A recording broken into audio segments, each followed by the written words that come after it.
There are places on this earth that defy conventional explanation. Remote locations where the laws of physics seem to bend. Structures that appear impossibly ancient yet show signs of advanced engineering. From gravity-defying phenomena that make objects roll uphill to acoustic anomalies that amplify whispers across impossible distances. Tonight we're exploring places on our planet that challenge everything we think we know about the natural world. Evidence that suggests our Earth holds secrets far stranger than we've ever imagined, and might just force us to reconsider the very nature of reality itself. Before we dive into it, here's a quick note. The visuals in this video aren't necessary to enjoy the stories. They make it more dynamic, but you can keep up with the stories strictly through the audio. Feel free to let this play in the background while you work, relax, or even fall asleep to these bewildering mysteries. And if you'd like to support me making these videos, consider subscribing to the channel. Let's begin our journey to the most inexplicable places on Earth. Picture this. You're flying over crystal blue waters, the sun glinting off the ocean surface below, when suddenly your compass starts spinning wildly. Your radio crackles with static, then goes silent. The instruments on your dashboard begin to malfunction one by one. And then, without warning, you and your aircraft simply vanish without a trace, leaving behind only questions that have haunted investigators for decades. This isn't science fiction. This is the reality that dozens of pilots, sailors, and passengers have allegedly faced in one of the most mysterious regions on Earth, the Bermuda Triangle. Also known as the Devil's Triangle, this roughly triangular area of the Atlantic Ocean has become synonymous with unexplained disappearances, bizarre phenomena, and theories that range from the scientifically plausible to the utterly extraordinary. The Bermuda Triangle stretches between 3 points: Miami, Florida, Bermuda, and San Juan, Puerto Rico. It covers approximately 500,000 square miles of ocean, making it larger than the entire state of Texas. But what makes this particular patch of water so different from any other part of the ocean? Why have so many vessels and aircraft reportedly vanished here without leaving behind so much as a piece of debris? The mystery begins with the numbers. Over the past century, hundreds of ships and planes have disappeared in this region under circumstances that defy conventional explanation. Some vanished during perfect weather conditions, others sent no distress signals, and many left behind no wreckage despite extensive search efforts.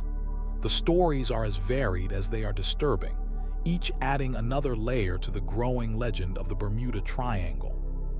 One of the most famous cases occurred on December 5, 1945, when Flight 19, a squadron of 5 United States Navy bombers, disappeared during a routine training mission. The flight leader, Lieutenant Charles Taylor, was an experienced pilot with over 2,500 hours of flight time. The mission was supposed to be simple: fly east from Fort Lauderdale, conduct bombing practice, then return to base. It should have taken about 2 hours. But something went wrong. About an hour and a half into the flight, radio operators at the base began receiving strange transmissions from Flight 19. Taylor reported that his compass was malfunctioning and that he couldn't determine his location. Even more puzzling, he claimed that the ocean looked different, not like the familiar waters he'd flown over countless times before. The radio communications became increasingly frantic, as Taylor described seeing white water and being unable to identify any landmarks. The final transmission from Flight 19 was chilling. "We are entering white water, nothing seems right. We don't know where we are, the water is green, no white." Then silence. The 5 bombers, along with their 14 crew members, had vanished. But the mystery deepened when the rescue plane sent to find them, a Martin Mariner flying boat with 13 crew members aboard, also disappeared without a trace. In a single day, 6 aircraft and 27 men had vanished in the Bermuda Triangle. Extensive search efforts involving hundreds of ships and planes found nothing. No wreckage, no oil slicks, no debris of any kind. It was as if the aircraft had simply been erased from existence. The official investigation concluded that the disappearance was caused by Taylor's confusion about his location, leading the flight into the open Atlantic where they ran out of fuel and crashed. But many questioned this explanation, pointing to Taylor's extensive experience and the fact that no trace of the aircraft was ever found. The Flight 19 incident wasn't isolated. Throughout the 20th century, dozens of similar disappearances were reported in the Bermuda Triangle. In 1948, a British South American Airways flight carrying 31 passengers and crew vanished while flying from Bermuda to Jamaica. The aircraft, named Star Tiger, was on its final approach to Bermuda when it disappeared. Despite clear weather and normal radio communications up until the last moment, the plane was never seen again. Just a year later, another British South American Airways flight, Star Ariel, disappeared while flying from Bermuda to Kingston, Jamaica. The aircraft had taken off in good weather and was maintaining normal radio contact when it suddenly vanished. Like Star Tiger, no trace of the aircraft or its passengers was ever found, despite extensive search efforts that covered thousands of square miles of ocean. Ships, too, have fallen victim to the Triangle's apparent curse. The merchant vessel SS Cotopaxi disappeared in December 1925 while traveling from Charleston, South Carolina, to Havana, Cuba. The ship was carrying a cargo of coal and had a crew of 32 men. After sending a routine radio message reporting that they were experiencing rough weather, the Cotopaxi was never heard from again. No distress signal was received, and no wreckage was ever found. Perhaps even more mysterious was the case of the SS Marine Sulphur Queen, a tanker that vanished in February 1963 while carrying a cargo of molten sulfur from Texas to Baltimore. The ship was equipped with modern navigation and communication equipment, and the crew was experienced in handling hazardous cargo. Yet somewhere in the Gulf of Mexico, near the edge of the Bermuda Triangle, the vessel simply disappeared. Only a few life preservers and some debris were ever recovered, providing no clues about what happened to the ship or its 39 crew members. These aren't just old stories from a bygone era. Modern disappearances continue to add to the Bermuda Triangle's mystique. In 2015, the cargo ship El Faro vanished during Hurricane Joaquin while traveling from Florida to Puerto Rico. The ship was equipped with modern navigation systems and safety equipment, yet it disappeared without sending a distress signal. The wreck was eventually found on the ocean floor, but the cause of the sinking remains disputed, with some pointing to the hurricane and others suggesting more mysterious circumstances. Small aircraft continue to disappear as well. Private planes, charter flights, and even military aircraft have vanished in the region under circumstances that baffle investigators. In many cases, the disappearances occur during perfect weather conditions, with experienced pilots who have flown the route many times before. The aircraft simply vanish from radar screens without sending distress signals or leaving behind any trace of their fate. But the Bermuda Triangle isn't just about disappearances. Pilots and sailors who have successfully navigated the region often report strange phenomena that challenge our understanding of physics and nature. Compass needles spinning wildly, electronic equipment malfunctioning, and time distortions are among the most commonly reported anomalies. Some pilots have described feeling as though they've lost time, arriving at their destinations much sooner than should have been possible given their flight speed and distance traveled. One of the most intriguing accounts comes from pilot Bruce Jernon, who claims to have experienced a time warp while flying through the Bermuda Triangle in 1970. Jernon was piloting a small aircraft from the Bahamas to Florida when he encountered what he describes as a strange, tunnel-shaped cloud. As he flew through it, his instruments malfunctioned, and he experienced what felt like a time distortion. When he emerged from the cloud, he found himself over Miami Beach, having covered a distance that should have taken much longer in what seemed like impossible time. Electronic fog is another phenomenon frequently reported in the Triangle. Pilots describe encountering thick gray clouds that seem to engulf their aircraft, causing all electronic equipment to malfunction. Unlike normal weather formations, this fog appears to move with intelligence, following aircraft and ships rather than drifting with natural wind patterns.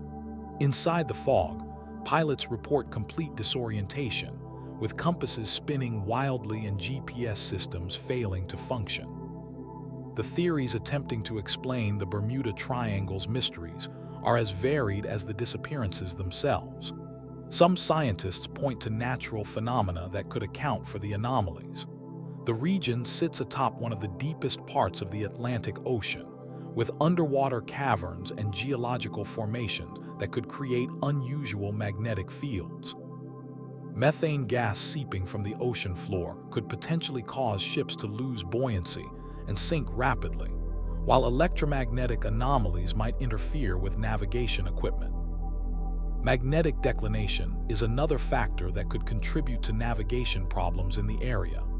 The Bermuda Triangle is one of the few places on Earth where magnetic north and true north align, which can confuse pilots and sailors who don't account for this phenomenon. However, critics argue that experienced navigators would be aware of this issue and adjust their instruments accordingly. Weather patterns in the region can also be treacherous. The Gulf Stream, a powerful ocean current that flows through the triangle, can quickly carry away debris from accidents, making it difficult to locate wreckage. The area is also prone to sudden, violent storms and waterspouts that can appear with little warning. Microbursts, sudden downdrafts of air that can reach speeds of over 100 miles per hour, have been known to bring down aircraft with devastating effect. But these conventional explanations don't satisfy everyone. Some researchers point to the possibility of underwater geological activity that could create pockets of methane gas capable of sinking ships or interfering with aircraft engines. Others suggest that the triangle sits atop a massive underwater crystal formation that could generate electromagnetic fields powerful enough to disrupt navigation equipment and communication systems. More exotic theories venture into the realm of the supernatural and extraterrestrial. Some believe the Bermuda Triangle is a portal to another dimension, where ships and planes slip through tiers in the fabric of space-time. Proponents of this theory point to the reports of time distortions and the complete absence of wreckage from many disappearances as evidence that the missing vessels have been transported to parallel universes or alternate realities. Others suggest that the triangle is home to underwater alien bases, with extraterrestrial beings capturing human aircraft and vessels for study. This theory attempts to explain the precision with which some disappearances occur, with planes and ships vanishing without any apparent mechanical failure or natural disaster. The lack of debris or distress signals is seen as evidence of advanced technology capable of instantaneously capturing and removing vessels from our reality. The lost city of Atlantis also features in some theories about the Bermuda Triangle. Believers suggest that remnants of the advanced Atlantean civilization lie beneath the ocean floor, their ancient technology still active and capable of interfering with modern vessels. According to this theory, the Atlanteans possessed energy sources and weapons that could vaporize ships and planes, explaining the complete absence of wreckage in many cases. Temporal anomalies represent another fascinating aspect of the triangle's alleged mysteries. Some researchers propose that the region exists in a state of temporal flux, where time moves differently than in the surrounding areas. This could explain reports of pilots arriving at their destinations much sooner than should have been possible, or conversely, experiencing time dilations that cause them to become lost in what should be familiar territory. The electronic fog phenomenon has led to theories about naturally occurring electromagnetic fields that could create a kind of natural cloaking device. Proponents suggest that these fields could render ships and planes invisible to radar and radio communication, while simultaneously disorienting crews and causing navigation equipment to malfunction. The fog itself might be a visible manifestation of these electromagnetic disturbances. However, skeptics argue that the Bermuda Triangle mystery is largely a product of selective reporting and confirmation bias. They point out that the number of disappearances in the triangle is not statistically higher than in other heavily traveled areas of the ocean. The region sees thousands of ships and aircraft pass through safely every year, with disappearances representing only a tiny fraction of total traffic. Coast Guard statistics show that the percentage of accidents in the Bermuda Triangle is no higher than in any other part of the ocean with similar levels of traffic. Many of the disappearances attributed to the triangle can be explained by natural causes such as severe weather, mechanical failure, or human error. The perception of mystery, critics argue, is enhanced by the fact that the ocean is vast and unforgiving, capable of swallowing evidence of accidents without leaving any trace. The lack of wreckage in many cases isn't necessarily mysterious, skeptics contend. The Gulf Stream's powerful currents can quickly carry debris far from the site of an accident, while the ocean's depth in much of the region exceeds 15,000 feet, making wreckage recovery extremely difficult or impossible. Ships and planes that sink in such deep water may never be found, even with modern search technology. Some researchers have also questioned the accuracy of historical accounts of Bermuda Triangle disappearances. Many of the most famous cases, they argue, have been embellished or distorted over time, with mundane explanations being overlooked in favor of more sensational theories. The Flight 19 incident, for example, may have been caused by simple navigation error compounded by deteriorating weather conditions and pilot confusion. But even skeptics acknowledge that some aspects of the Bermuda Triangle remain difficult to explain. The sheer number of reported anomalies, even accounting for hoaxes and misidentification, suggests that something unusual may be occurring in the region. Whether this is due to natural phenomena that we don't yet fully understand or something more extraordinary remains a matter of debate. The psychological aspect of the Bermuda Triangle phenomenon is also worth considering. The region's reputation for mystery and danger may create a self-fulfilling prophecy, with pilots and sailors becoming more anxious and prone to errors when traveling through the area. This heightened state of alertness could lead to misinterpretation of normal phenomena as supernatural or mysterious. Modern technology has provided new tools for investigating the Bermuda Triangle mystery. Satellite tracking, advanced radar systems, and improved communication equipment have made it much more difficult for vessels to disappear without leaving some trace. GPS navigation has largely eliminated the compass and navigation errors that may have contributed to some historical disappearances. Yet mysteries persist. In 2017, a small aircraft disappeared while flying from Puerto Rico to Florida, vanishing from radar screens without sending a distress signal.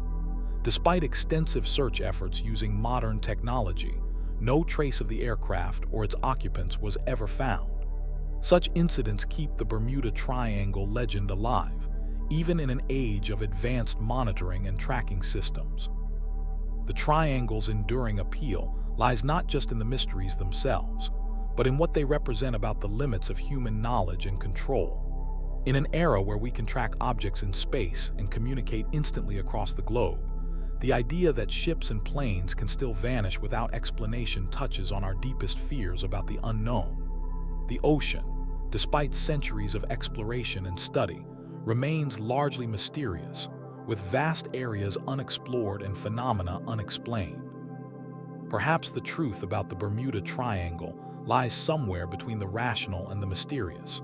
While many disappearances can likely be explained by natural causes, the concentration of strange reports and unexplained phenomena in this particular region suggests that something unusual may indeed be occurring. Whether this is due to unique geological, meteorological, or electromagnetic conditions, or something more extraordinary, remains to be determined. The Bermuda Triangle continues to challenge our understanding of the world around us, reminding us that even in the 21st century, mysteries still exist. Ships and planes still vanish in its waters, instruments still malfunction without explanation, and pilots and sailors still report phenomena that defy easy categorization. Until we have definitive answers, the Triangle will remain one of our planet's most enduring enigmas, a place where the boundaries between the known and unknown become blurred, and where the mysteries of the deep continue to captivate our imagination. In the vast expanse of the Nevada desert, where the sun beats down mercilessly on endless stretches of sand and scrub brush, lies one of the most secretive and heavily guarded locations on Earth. Here, surrounded by barren mountains and protected by restricted airspace, sits a facility that has captured the imagination of conspiracy theorists, UFO enthusiasts, and curious minds for decades.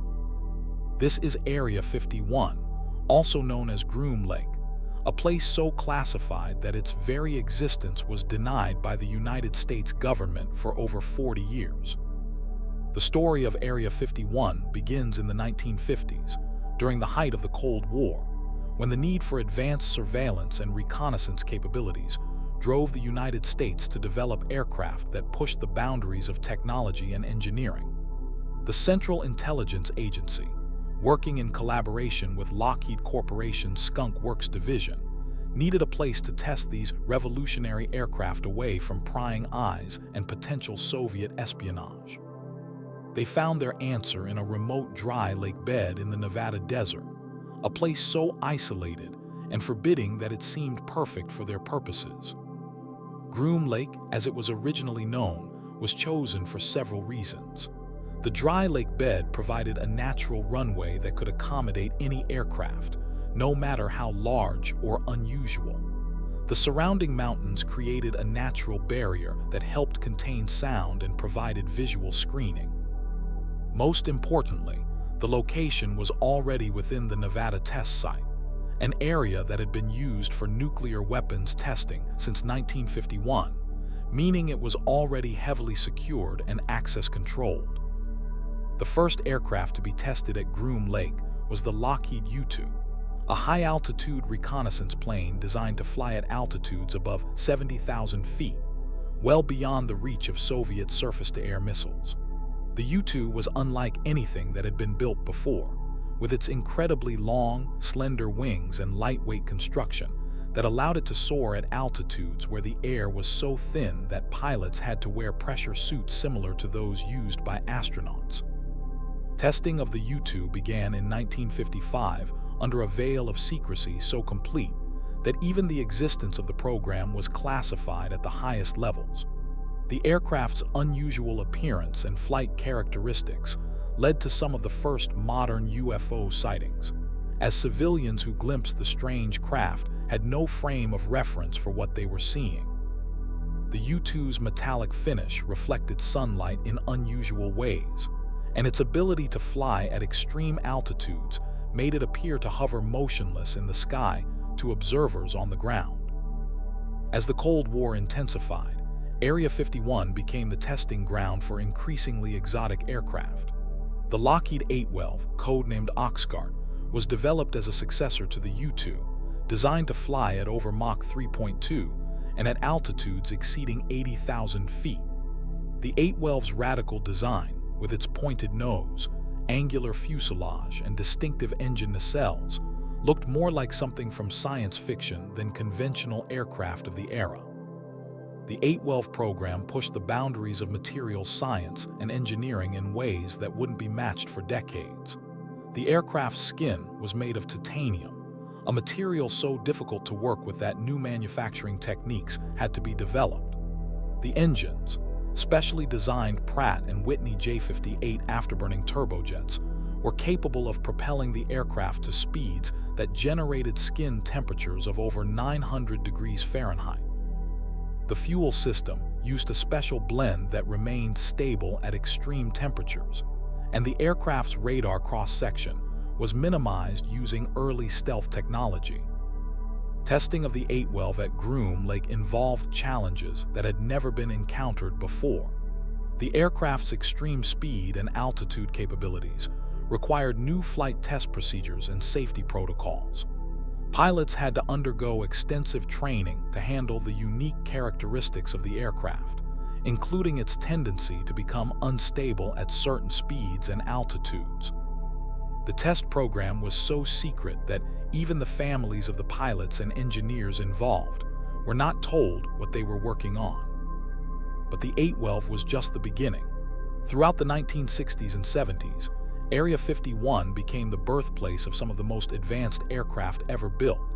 The facility was expanded multiple times, with new hangars, runways, and support facilities being constructed to accommodate increasingly complex test programs. The restricted airspace around the facility was enlarged, and security measures were enhanced to prevent any unauthorized access or observation. The 1970s brought new challenges and new aircraft to Groom Lake. The facility became the testing ground for the Have Blue program, which would eventually lead to the development of the F-117 Nighthawk, the world's first operational stealth fighter. The Have Blue demonstrators were small, angular aircraft that looked like nothing that had ever flown before, with faceted surfaces designed to scatter radar waves and minimize detection. The stealth technology tested at Area 51 represented a quantum leap in aircraft design and engineering. Traditional aircraft design had focused on aerodynamic efficiency and performance, but stealth aircraft had to balance these factors with the need to minimize their radar signature. This led to aircraft with unusual shapes and configurations that challenged conventional understanding of flight dynamics. The F-117 program, which grew out of the Have Blue tests, was conducted under such secrecy that the aircraft's existence was not acknowledged by the government until 1988, nearly a decade after it had become operational. The triangular, faceted design of the F-117 was so unusual that it generated numerous UFO reports when the aircraft was spotted during test flights or training missions. Throughout the 1980s and 90s, Area 51 continued to be the testing ground for classified aircraft programs. The facility was used to evaluate captured foreign aircraft, including Soviet MiG fighters that had been acquired through various means. These aircraft were studied to understand their capabilities and limitations, and to develop countermeasures and tactics for use against them. The existence of these foreign aircraft at Groom Lake added another layer to the facility's mystique. Pilots and personnel who worked at the base were exposed to aircraft that were unlike anything in the U.S. inventory, with different design philosophies and capabilities. Some of these aircraft had unusual flight characteristics that could easily be mistaken for something otherworldly by casual observers. The security measures at Area 51 are legendary and have contributed significantly to its reputation as a mysterious and forbidding place. The facility is surrounded by multiple layers of security, including motion sensors, cameras, and armed guards. Warning signs posted around the perimeter make it clear that deadly force is authorized to protect the facility, and that photography is strictly prohibited. The restricted airspace above the facility is some of the most protected in the world, with military aircraft authorized to intercept and force down any unauthorized aircraft that enters the area. The famous Camo Dudes, security personnel who patrol the perimeter of Area 51, have become part of the facility's legend. These guards, dressed in desert camouflage and driving unmarked vehicles, monitor the area around the clock, watching for any sign of unauthorized intrusion.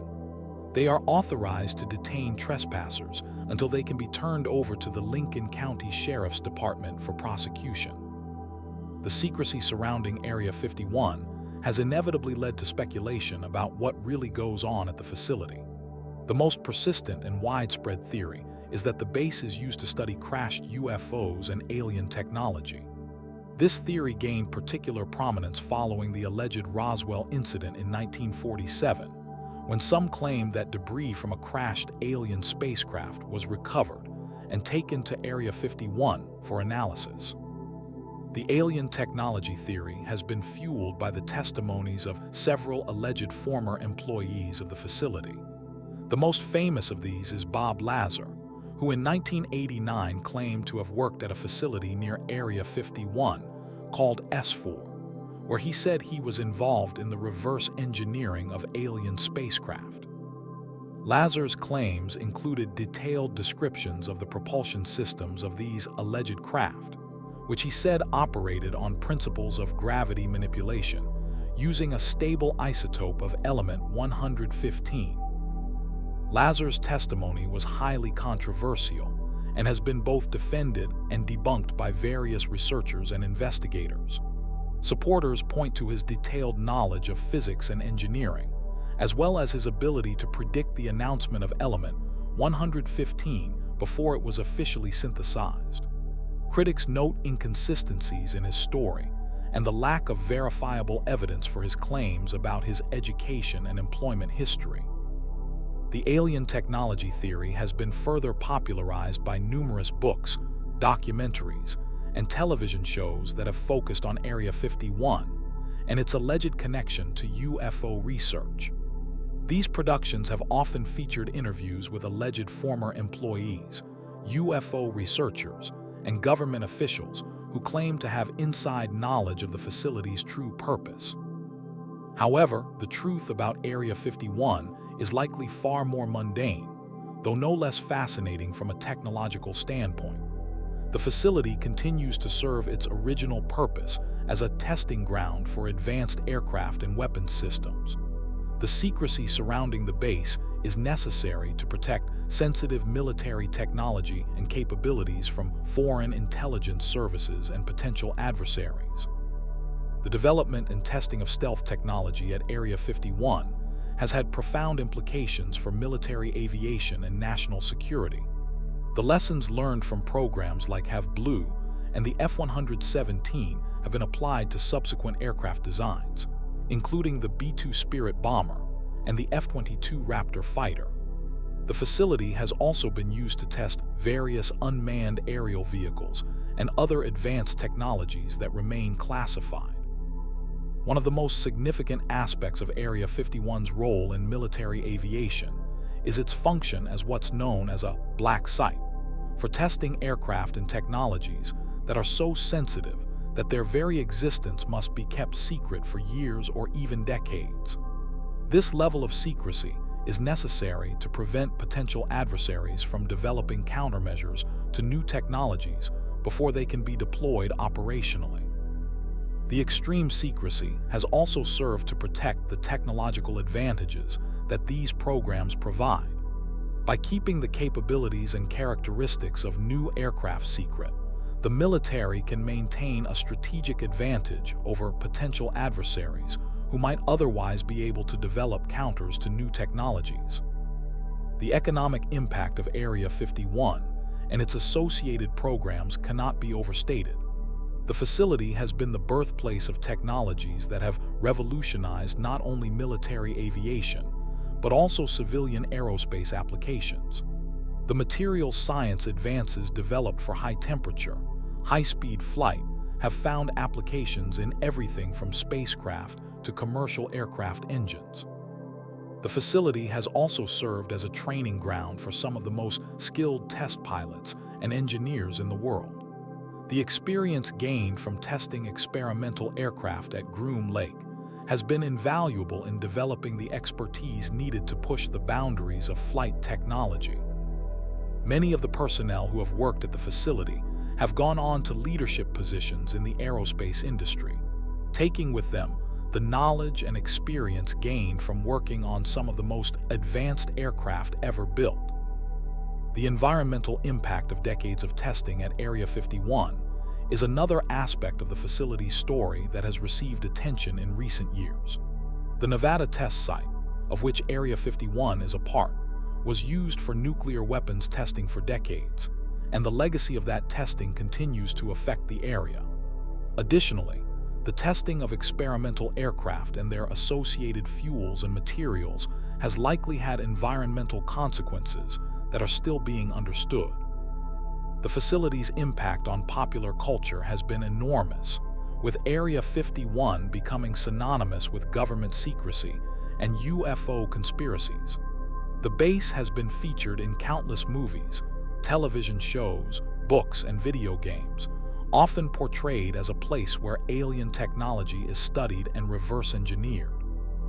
This cultural significance has made Area 51 one of the most recognizable military installations in the world, despite the fact that the government denied its existence for decades. The annual Storm Area 51 event, which gained internet fame in 2019, demonstrated the enduring fascination that the facility holds for the public.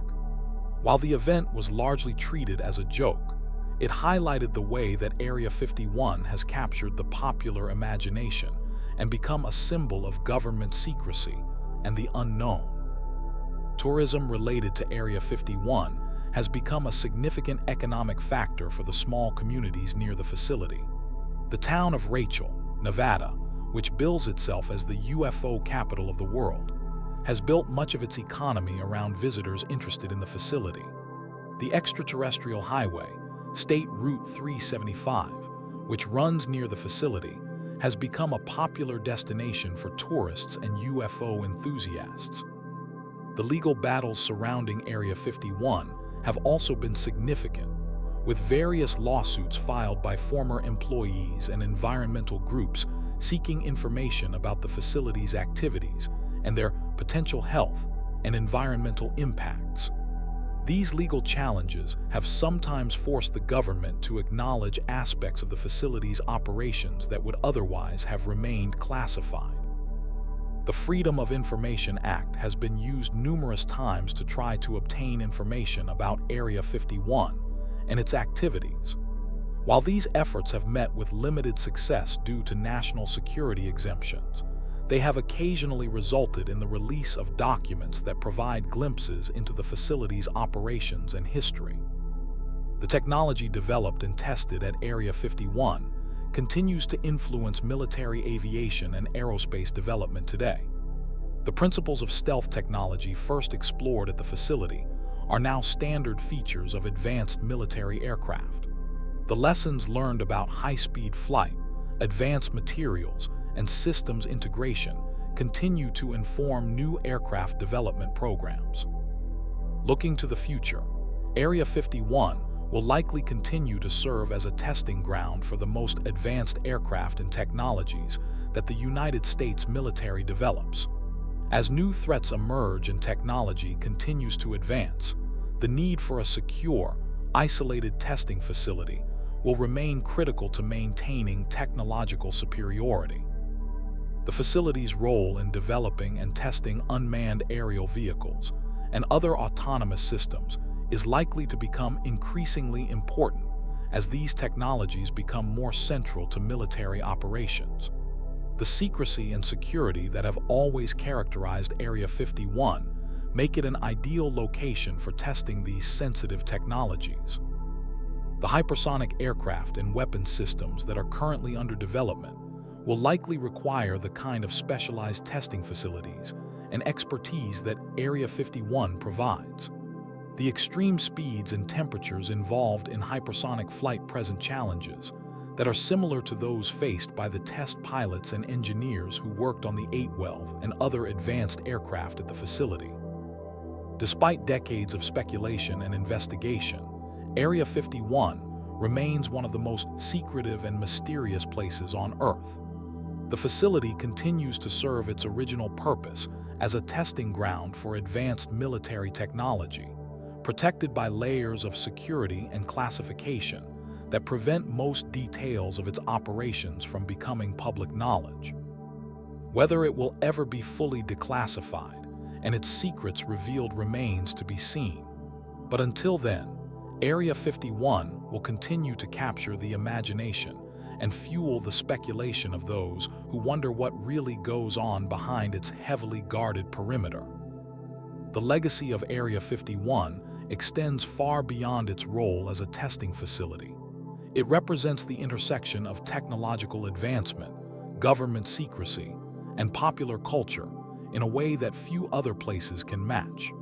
The aircraft developed and tested there have shaped the course of military aviation and influenced the development of civilian aerospace technology.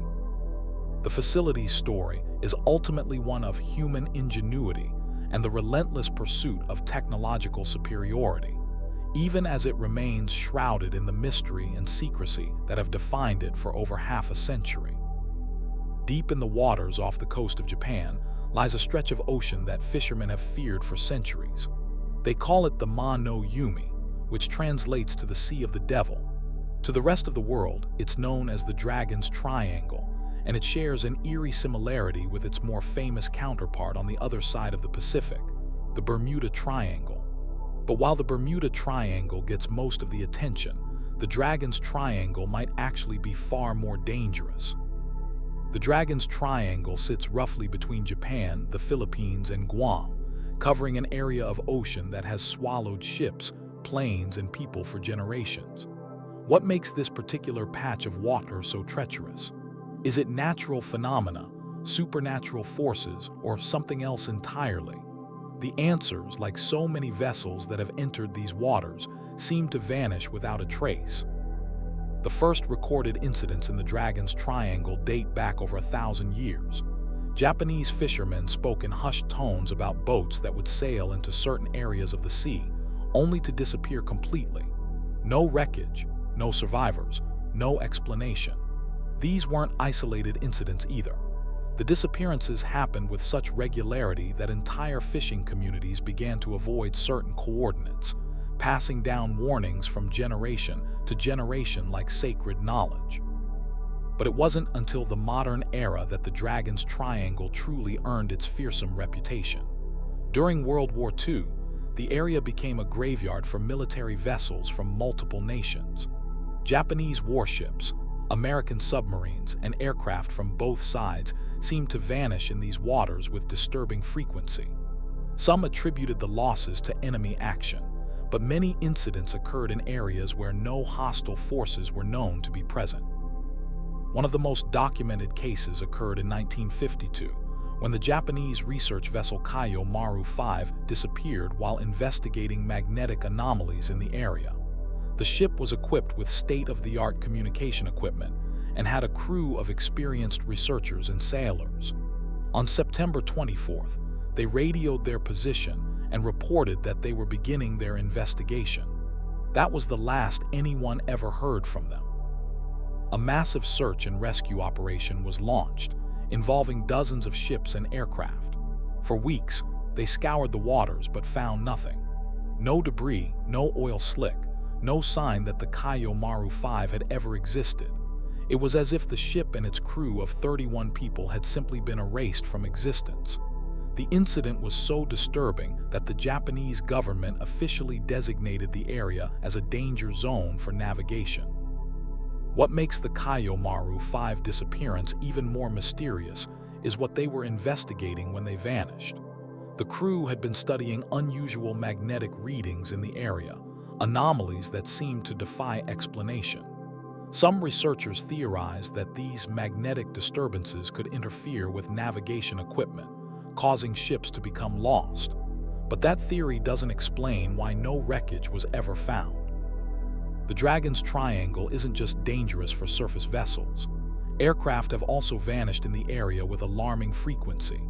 In 1957, a military transport plane carrying dozens of passengers disappeared while flying over the triangle.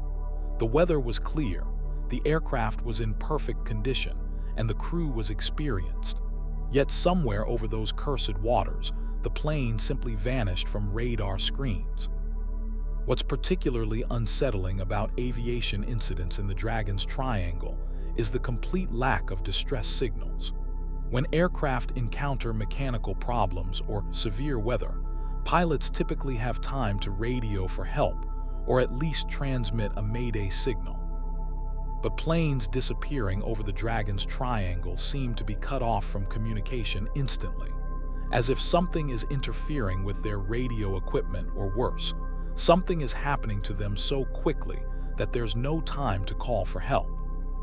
Local legends offer their own explanations for the disappearances. Some believe the area is home to a massive underwater dragon that feeds on ships and planes. Others speak of a gateway to another dimension, a tier in reality where our world meets something far stranger. These might sound like folklore, but when you consider the sheer number of unexplained disappearances in the area, even the most skeptical minds begin to wonder if there might be something to these ancient stories. Scientists have proposed more conventional explanations for the Dragon's Triangle phenomena. The area sits at the intersection of several major ocean currents, creating unpredictable and dangerous conditions for navigation. Underwater earthquakes are common in the region, capable of generating massive waves that could overwhelm even large vessels.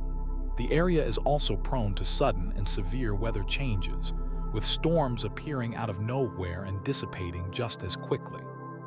But these natural explanations, while plausible, don't account for all the strange occurrences in the Dragon's Triangle. There are reports of electronic equipment malfunctioning in ways that go beyond simple magnetic interference. Compasses spinning wildly, radio equipment producing strange sounds, and navigation systems providing impossible readings. Some survivors of Dragon's Triangle encounters describe feeling a sense of overwhelming dread while in the area, as if something was watching them from the depths. One of the most disturbing aspects of the Dragon's Triangle is how it seems to target certain types of vessels. Research ships investigating the area have a particularly high rate of disappearance, almost as if something doesn't want the secrets of these waters to be revealed. This has led some to speculate that there might be something on the ocean floor that's actively defending itself from discovery. The ocean floor beneath the Dragon's Triangle is largely unmapped and unexplored. The area contains some of the deepest trenches in the Pacific, including parts of the Philippine Trench, which descends to depths of over 10,000 meters. These abyssal depths remain as mysterious and unexplored as the surface of an alien planet. What lies in those crushing depths? Could there be something down there that's responsible for the disappearances above? Some researchers have proposed that the Dragon's Triangle might be home to unknown geological phenomena. Underwater gas eruptions, similar to those that occur in the North Sea, could theoretically cause ships to lose buoyancy and sink rapidly.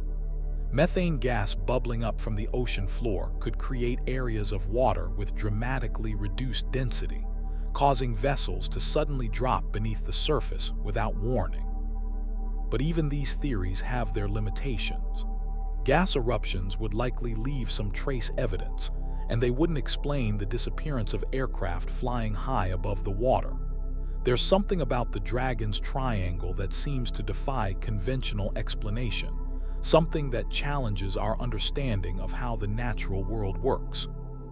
The electromagnetic anomalies in the Dragon's Triangle are particularly puzzling. Ships and aircraft entering the area often report compass readings that make no sense, with magnetic north appearing to shift dramatically or disappear entirely. Some vessels have reported their metal components becoming magnetized while in the area, with tools and equipment suddenly attracting each other in ways that shouldn't be possible. These magnetic disturbances could potentially explain some of the navigation problems that lead to disappearances, but they raise even more questions.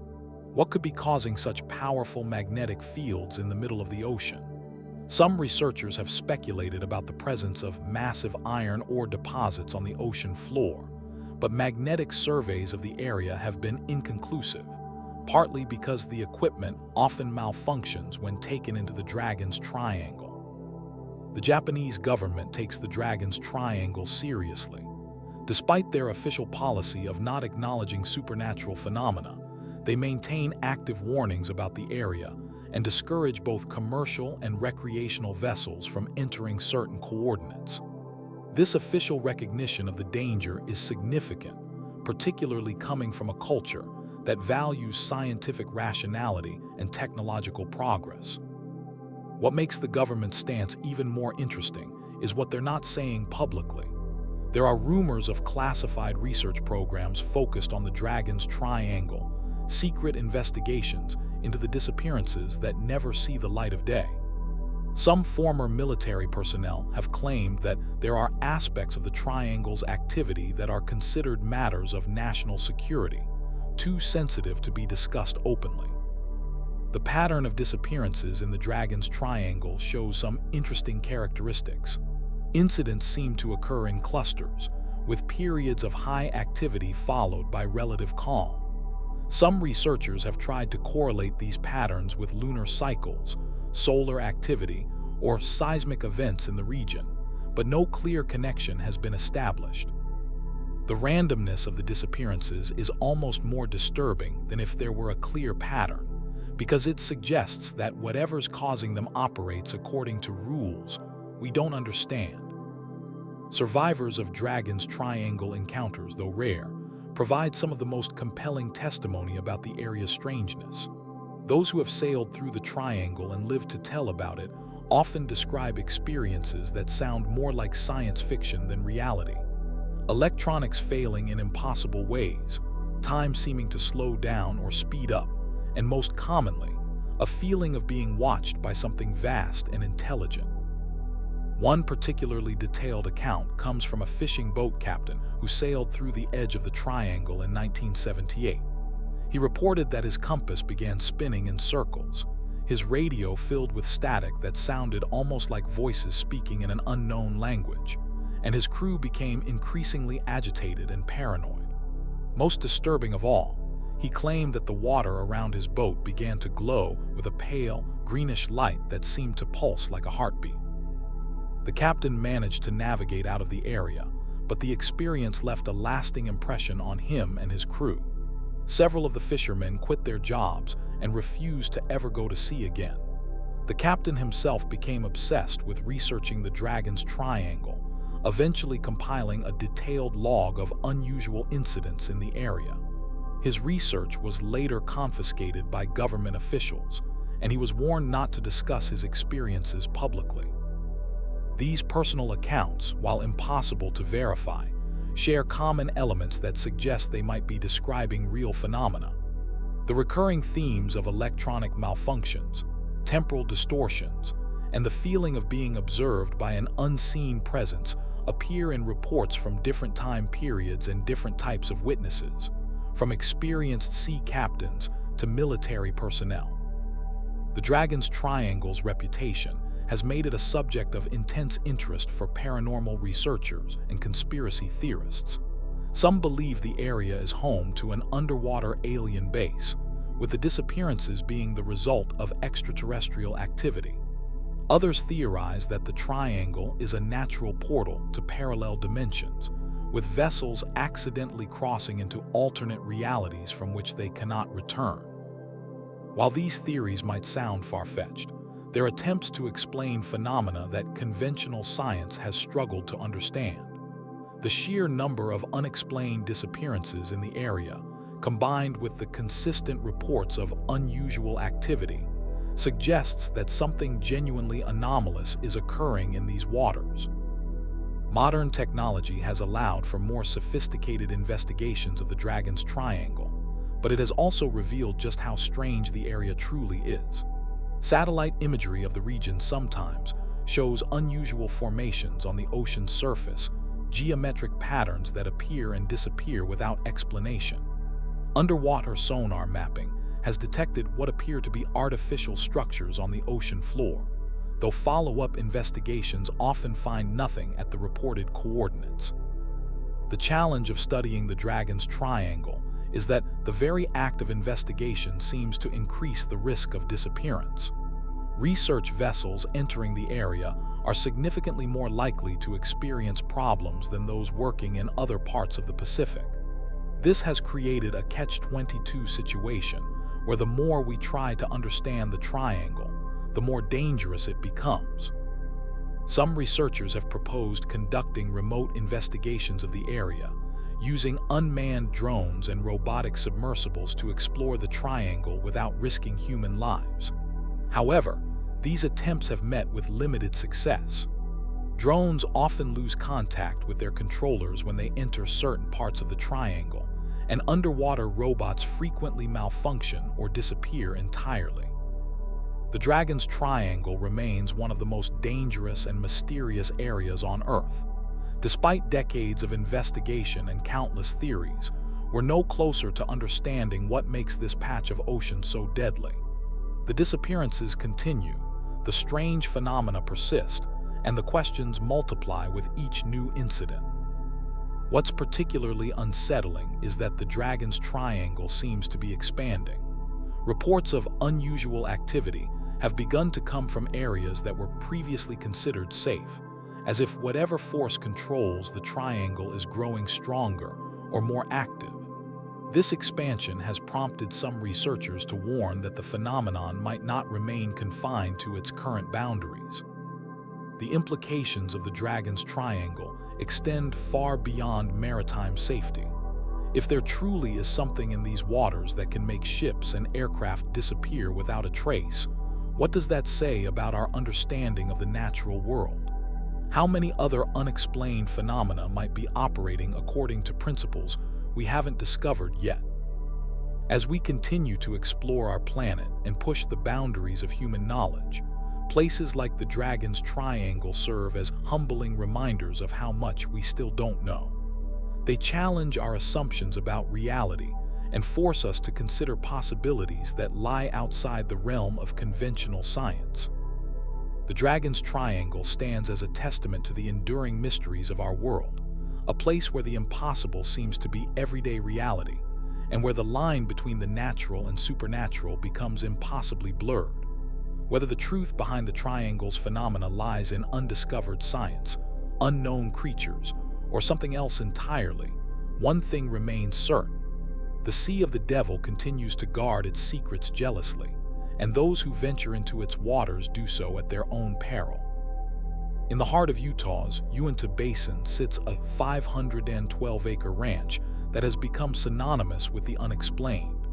For decades, this remote property has been the site of phenomena so bizarre and unsettling that it defies categorization. Welcome to Skinwalker Ranch, a place where the impossible seems to happen on a regular basis, and where the boundary between reality and nightmare becomes disturbingly thin. The ranch gets its name from Navajo legend, specifically the stories of skinwalkers, malevolent witches said to have the power to transform into animals. According to Native American tradition, these shapeshifters are among the most feared entities in their spiritual cosmology, beings of pure evil that bring death and misfortune wherever they appear. The fact that such a name has become associated with this property should give you some idea of just how strange things can get in this remote corner of Utah. But Skinwalker Ranch isn't just about Native American folklore. The property has been the subject of scientific investigation, government interest, and media attention for over 3 decades. It's been studied by everyone from private researchers to federal agencies, and yet the phenomena continue to occur with regularity that suggests something genuinely anomalous is taking place here. The modern history of Skinwalker Ranch begins in 1994, when Terry and Gwen Sherman purchased the property with plans to raise cattle. The Shermans were experienced ranchers, practical people who had spent their lives working the land. They weren't the type to believe in ghost stories or supernatural phenomena. That changed almost immediately after they moved to the ranch. The first incident occurred just days after the Shermans took ownership of the property. While inspecting their new land, they encountered what appeared to be a massive wolf, far larger than any wolf species known to inhabit the area. The creature showed no fear of humans, approaching to within a few feet of the family before Terry Sherman attempted to shoot it. The bullets seemed to have no effect on the animal, which casually walked away as if nothing had happened. This encounter set the tone for what would become 18 months of escalating strangeness. The Shermans began to experience phenomena that seemed to violate the basic laws of physics and biology. Cattle would disappear overnight, only to be found days later in impossible locations, sometimes with surgical precision wounds that suggested advanced medical knowledge. Other animals would be found dead with no apparent cause, their bodies showing signs of what appeared to be electromagnetic interference. The electromagnetic anomalies at Skinwalker Ranch are particularly well documented. Electronic equipment frequently malfunctions on the property, with cameras shutting down unexpectedly, recording equipment producing impossible readings, and communication devices suffering from interference that seems to have no natural source.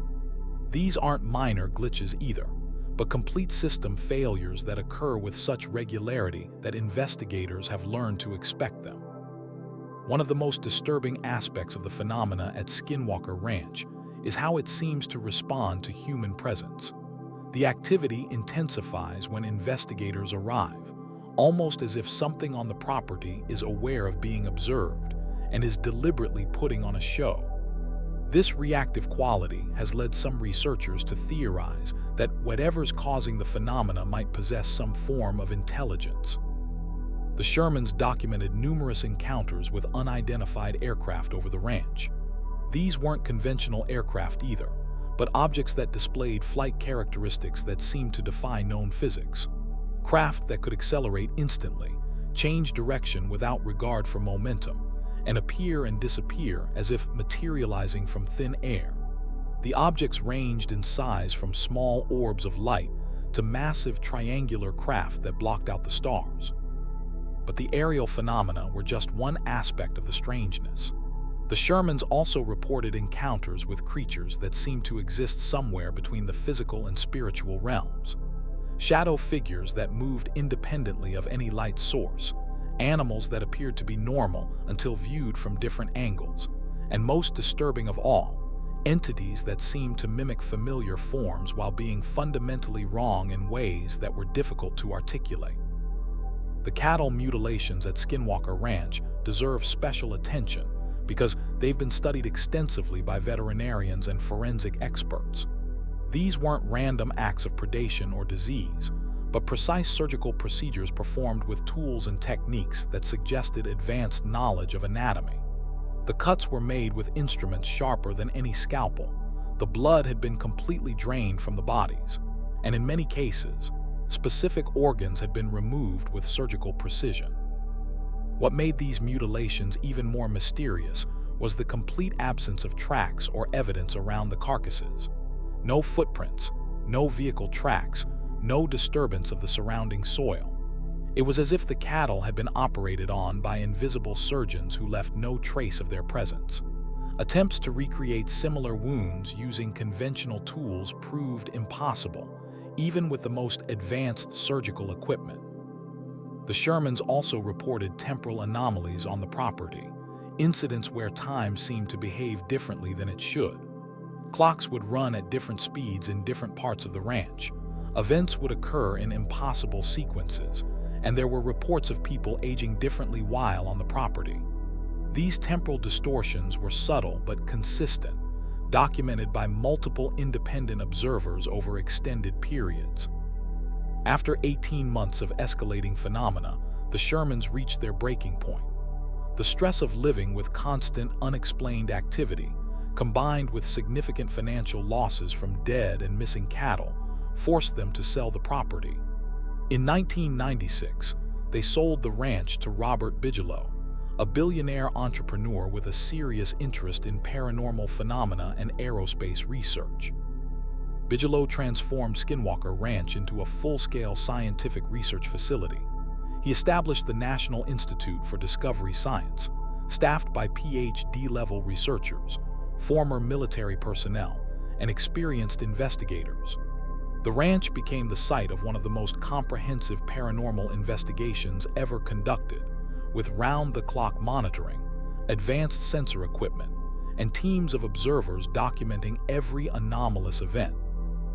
The Bigelow era at Skinwalker Ranch produced thousands of hours of documentation, but it also revealed just how elusive and unpredictable the phenomena could be.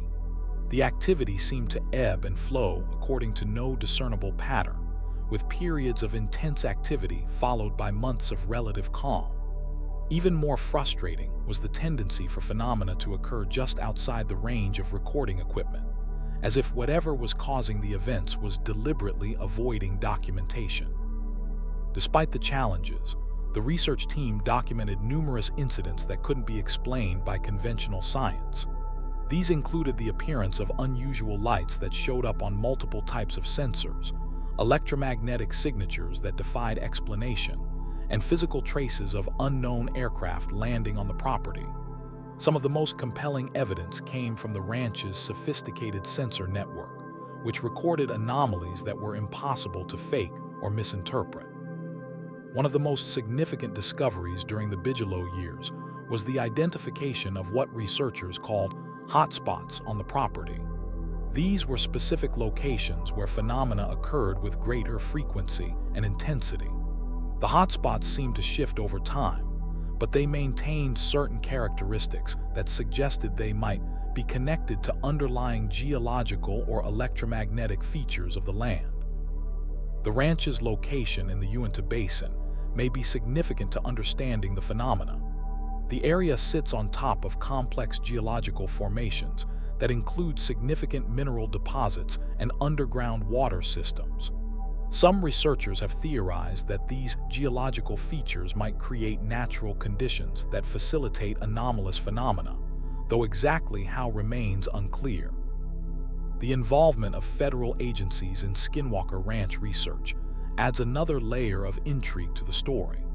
There have been persistent reports of government interest in the property, with various agencies allegedly conducting their own investigations.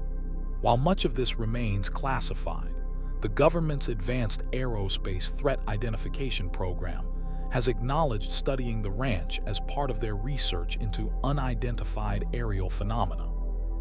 The transition from the Bigelow era to current ownership has brought new attention to Skinwalker Ranch. In 2020, the property was purchased by Brandon Fugel, a real estate mogul who has continued the scientific investigation while also allowing limited public access through media coverage. This increased visibility has brought both benefits and challenges to the research effort. The current research team at Skinwalker Ranch employs cutting-edge technology to monitor and document the phenomena. This includes high-definition camera systems, electromagnetic field detectors, radiation monitoring equipment, and even experimental devices designed to detect dimensional anomalies. The technological approach has yielded some intriguing results, but it has also highlighted just how complex and multifaceted the phenomena truly are. One of the most recent developments at Skinwalker Ranch has been the identification of what researchers call interdimensional activity. This refers to phenomena that seem to involve objects or entities appearing from nowhere and disappearing just as suddenly. These events are often accompanied by electromagnetic spikes and other measurable anomalies, suggesting that whatever's happening has physical effects on our reality. The research has also revealed patterns in the phenomena that suggest some form of intelligence behind the events. The timing of incidents, their locations on the property, and their apparent responsiveness to human activity all point to something that might be deliberately orchestrating the experiences. Whether this intelligence is terrestrial, extraterrestrial, or something else entirely remains a matter of intense speculation. The psychological effects of spending time at Skinwalker Ranch are well documented and concerning. Many researchers and visitors report feeling watched, experiencing anxiety that has no apparent cause, and having dreams or visions that seem more real than normal consciousness. Some people develop an almost addictive fascination with the property, feeling compelled to return despite the unsettling experiences they've had there. The ranch has also been associated with what researchers call hitchhiker effects, where people who visit the property begin experiencing anomalous phenomena in their own homes and lives after leaving. These secondary effects can persist for months or even years, suggesting that whatever force operates at the ranch might have the ability to follow people beyond the property boundaries.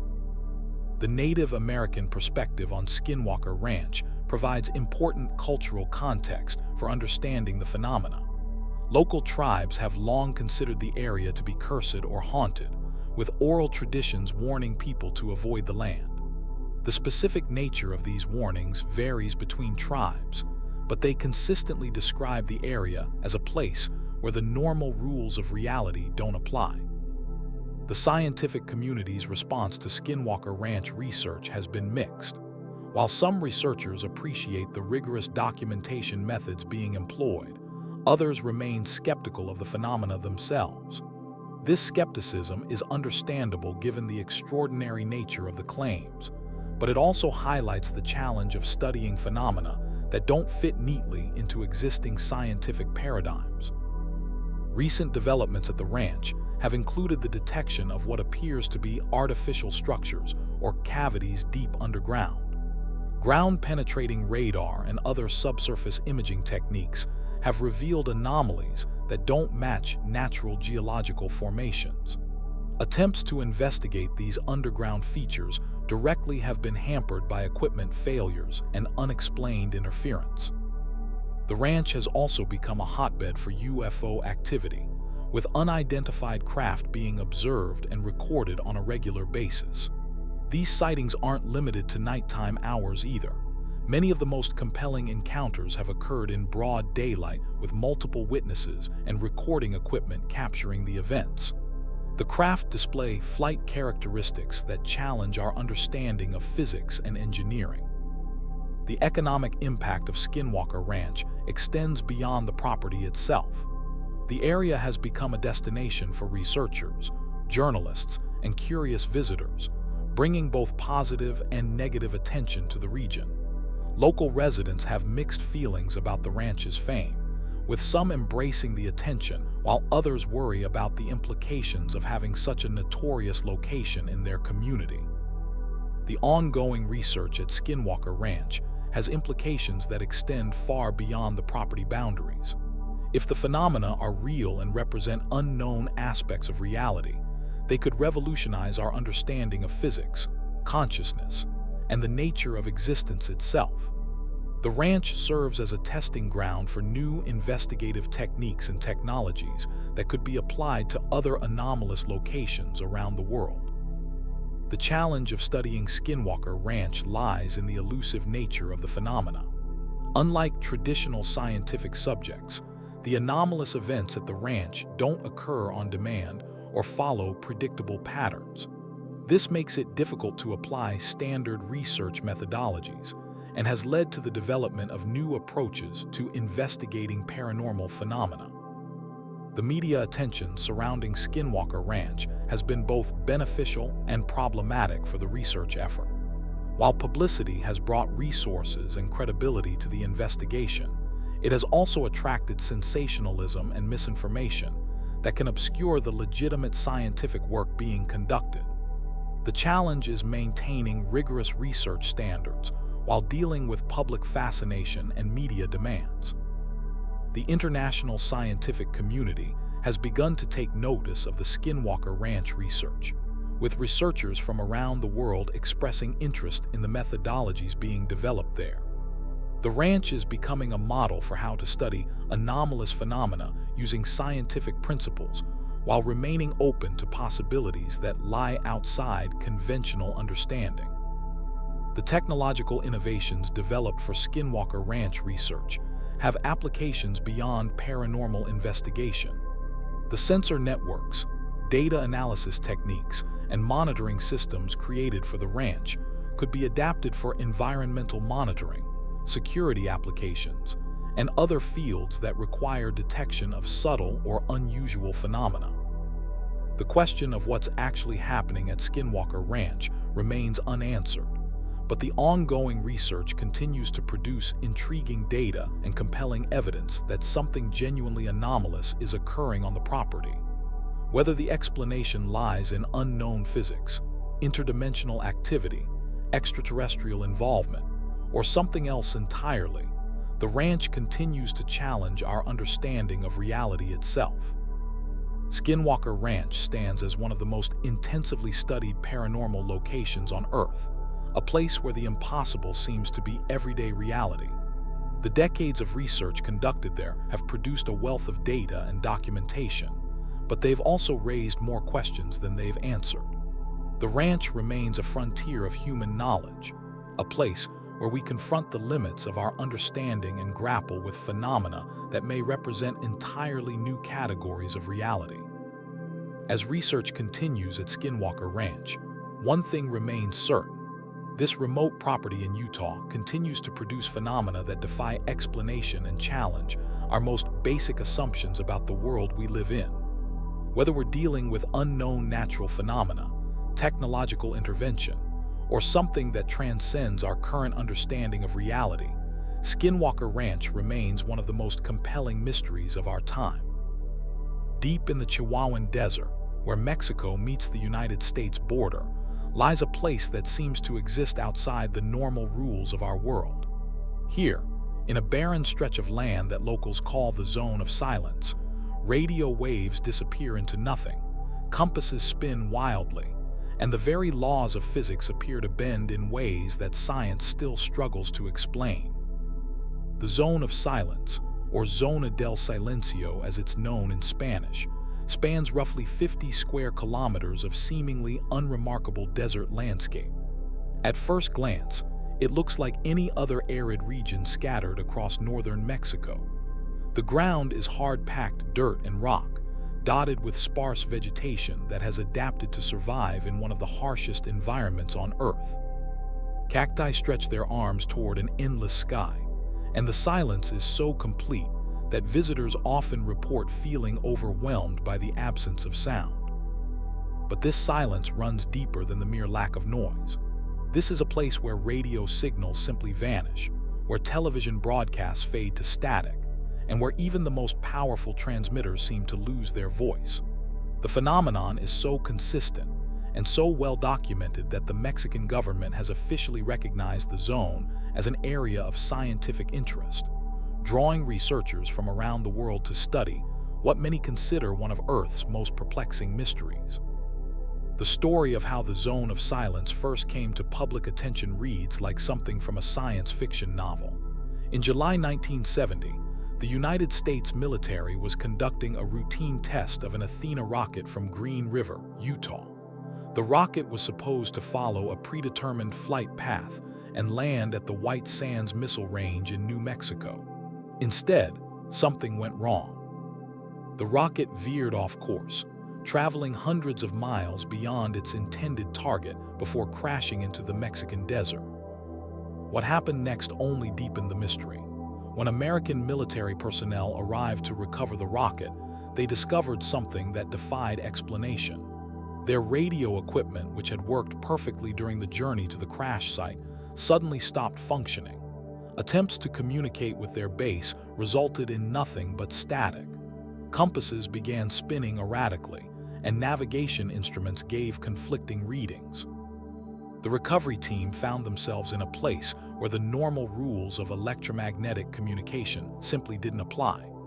They were forced to rely on visual signals and predetermined meeting points to coordinate their efforts. Even more puzzling, the moment they left the immediate area, their equipment began working normally again, as if they had stepped out of some invisible boundary where the laws of physics operated differently. News of the incident spread quickly through military and scientific circles.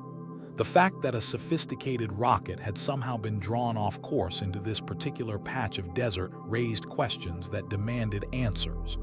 Was this simply a coincidence, or was there something about this location that had actually influenced the rocket's trajectory? The more researchers investigated, the more questions arose. Local residents had known about the zone's strange properties for generations. Ranchers and farmers in the area had long reported problems with radio communication, telling stories of how their equipment would mysteriously malfunction when they entered certain parts of the desert. They spoke of watches that would run slow or fast, of car engines that would sputter and stall for no apparent reason, and of an eerie feeling that seemed to permeate the landscape. But it wasn't until the Athena rocket incident that the outside world began to take these reports seriously. Suddenly, what had been dismissed as local folklore was being investigated by teams of scientists armed with sophisticated measuring equipment and government funding. The initial studies revealed patterns that were both fascinating and deeply unsettling. Radio waves in the AM and FM frequencies were consistently absorbed or deflected within the zone's boundaries. Shortwave radio signals, the type used for long-distance communication, were particularly affected. Television signals would fade to snow, and even powerful transmitters placed directly within the zone would fail to broadcast beyond its perimeter. What made the phenomenon even more mysterious was its selectivity. While radio waves were consistently blocked, other forms of electromagnetic radiation seemed to pass through normally. Light behaved as expected, and researchers found that they could use laser-based communication systems within the zone without difficulty. This suggested that whatever was causing the interference was specifically affecting certain frequencies while leaving others untouched. The search for explanations led scientists to examine the geological composition of the area. What they discovered was a landscape unlike anywhere else on Earth. The zone of silence sits atop massive deposits of magnetite, an iron oxide mineral that can interfere with magnetic fields and electromagnetic signals. These deposits are so extensive and so concentrated that they create a natural shield against certain types of radio waves. But magnetite alone couldn't explain all of the zone's strange properties. Researchers found that the soil contains unusually high concentrations of other minerals as well, including uranium and other radioactive elements. This cocktail of magnetic and radioactive materials creates what scientists describe as a natural electromagnetic anomaly, a place where the Earth's magnetic field is distorted in ways that affect how radio waves propagate through the atmosphere. The implications of these discoveries extended far beyond simple radio interference. If the zone could affect electromagnetic signals, what else might it influence? Some researchers began to investigate reports of unusual biological activity within the area, documenting plant and animal species that seemed to exhibit characteristics not found elsewhere. Desert tortoises living within the zone, for example, appeared to be larger and more brightly colored than their counterparts in surrounding areas. Certain species of cacti grew in unusual formations, with some specimens reaching sizes that exceeded anything recorded in similar desert environments. Even more intriguingly, researchers discovered several species of plants and animals that appeared to be unique to the zone, evolved in isolation within this electromagnetic sanctuary. These biological anomalies raised questions about whether the zone's electromagnetic properties might be influencing evolutionary processes in ways that science had never before observed. Could the altered electromagnetic environment be affecting cellular development, genetic expression, or even the basic mechanisms of life itself? The research was preliminary, but the possibilities were tantalizing. The zone of silence also appeared to have effects on weather patterns that defied easy explanation. Despite being located in one of the most arid regions of North America, the zone seemed to experience more frequent and more intense thunderstorms than surrounding areas. Lightning strikes within the zone were particularly common, and researchers documented instances of ball lightning and other rare atmospheric phenomena that occurred with unusual frequency. Some scientists theorized that the zone's electromagnetic properties might be creating conditions that were more conducive to the formation of electrical storms. The high concentration of metallic minerals in the soil could be acting as a natural lightning rod, drawing electrical activity from the atmosphere and concentrating it within the zone's boundaries. But weather wasn't the only atmospheric phenomenon that seemed to behave strangely within the zone. Pilots flying over the area reported compass deviations and navigation equipment malfunctions that occurred with startling consistency. Commercial airlines began altering their flight paths to avoid the zone after several incidents where aircraft instruments gave conflicting readings while passing overhead. These aviation anomalies added another layer to the mystery. If the zone's effects extended into the atmosphere above the desert floor, how high did they reach? NASA became interested in the zone's properties, wondering whether similar electromagnetic anomalies might exist elsewhere on Earth or even on other planets. The space agency's involvement led to some of the most sophisticated research ever conducted in the zone of silence. Using satellite imagery and high-altitude aircraft equipped with specialized instruments, scientists were able to map the zone's electromagnetic signature in unprecedented detail. What they discovered was a roughly circular area where the Earth's magnetic field exhibited consistent deviations from normal patterns. These magnetic anomalies weren't random or chaotic. Instead, they followed patterns that suggested some kind of underlying structure or organization. The magnetic field lines within the zone curved and twisted in ways that created what researchers described as a natural magnetic lens, focusing and deflecting electromagnetic energy in predictable ways. The discovery of these patterns led to new theories about the zone's formation. Some scientists proposed that the area might be the site of an ancient meteorite impact, an event that had occurred millions of years ago and left behind deposits of extraterrestrial materials with unique electromagnetic properties. The magnetite and other minerals found in the soil could be the remnants of this cosmic visitor, still influencing the behavior of electromagnetic fields after eons of geological change. Others suggested that the zone might be the result of unusual volcanic activity that had occurred deep beneath the Earth's surface. Magma chambers rich in magnetic minerals could have created the deposits that now give the zone its strange properties. This theory was supported by evidence of ancient volcanic activity in the region, though no direct connection to the electromagnetic anomalies had been established. The mystery deepened when researchers discovered that the zone of silence wasn't unique. Similar electromagnetic anomalies had been documented in other parts of the world, including areas in the Sahara Desert, the Australian outback, and remote regions of Siberia. These locations, like the Zone of Silence, were characterized by unusual concentrations of magnetic minerals and exhibited similar effects on radio communication and navigation equipment. The existence of multiple such zones raised questions about whether these anomalies were connected in some way. Some researchers proposed that they might represent points where the Earth's magnetic field was naturally focused or concentrated, creating a global network of electromagnetic hotspots. Others suggested that they might be evidence of some larger geological process that science had yet to understand. The Zone of Silence has also become a magnet for less conventional theories and explanations.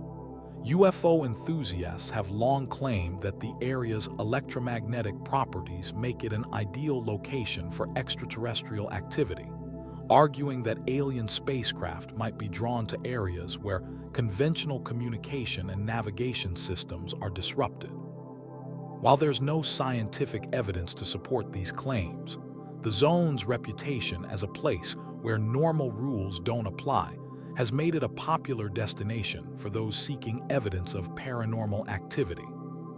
Local legends and folklore have grown up around the zone, with stories passed down through generations of desert dwellers. Some tales speak of mysterious lights that dance across the desert sky, visible only within the zone's boundaries. Others describe sounds that seem to come from nowhere, voices that speak in unknown languages, or music that plays without any identifiable source. These stories, while unverified by scientific investigation, reflect the profound impact that the zone has had on the human imagination. There is something deeply unsettling about a place where technology fails and where the familiar laws of physics seem to bend or break.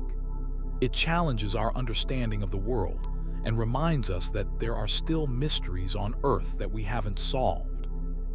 Modern research in the Zone of Silence continues to yield new discoveries and raise new questions. Advanced instruments that can measure electromagnetic fields with incredible precision have revealed subtle variations and patterns that earlier equipment couldn't detect. Scientists have found that the zone's effects aren't constant but fluctuate in response to factors that aren't yet fully understood. Solar activity, for example, seems to influence the intensity of the electromagnetic anomalies within the zone. During periods of high solar flare activity, the zone's effects on radio communication become more pronounced. Conversely, during solar minimum periods, when the sun's electromagnetic output is at its lowest, the zone's anomalies become more subtle. These correlations suggest that the zone of silence might be acting as a kind of natural observatory, amplifying and focusing electromagnetic effects from space in ways that make them more easily detectable on Earth's surface. This possibility has led some researchers to propose that the zone could be used as a tool for studying space weather and solar activity. The search for practical applications of the zone's unique properties has led to some innovative research projects. Scientists have experimented with using the zone as a natural electromagnetic shield, testing whether sensitive equipment might be protected from interference by operating within its boundaries. Others have investigated whether the zone's effects might be harnessed for communication purposes, perhaps serving as a natural amplifier for certain types of signals. But perhaps the most intriguing aspect of ongoing research in the zone of silence is what it might reveal about the nature of electromagnetic fields themselves. The zone represents a natural laboratory where electromagnetic phenomena behave in ways that challenge our current understanding of physics.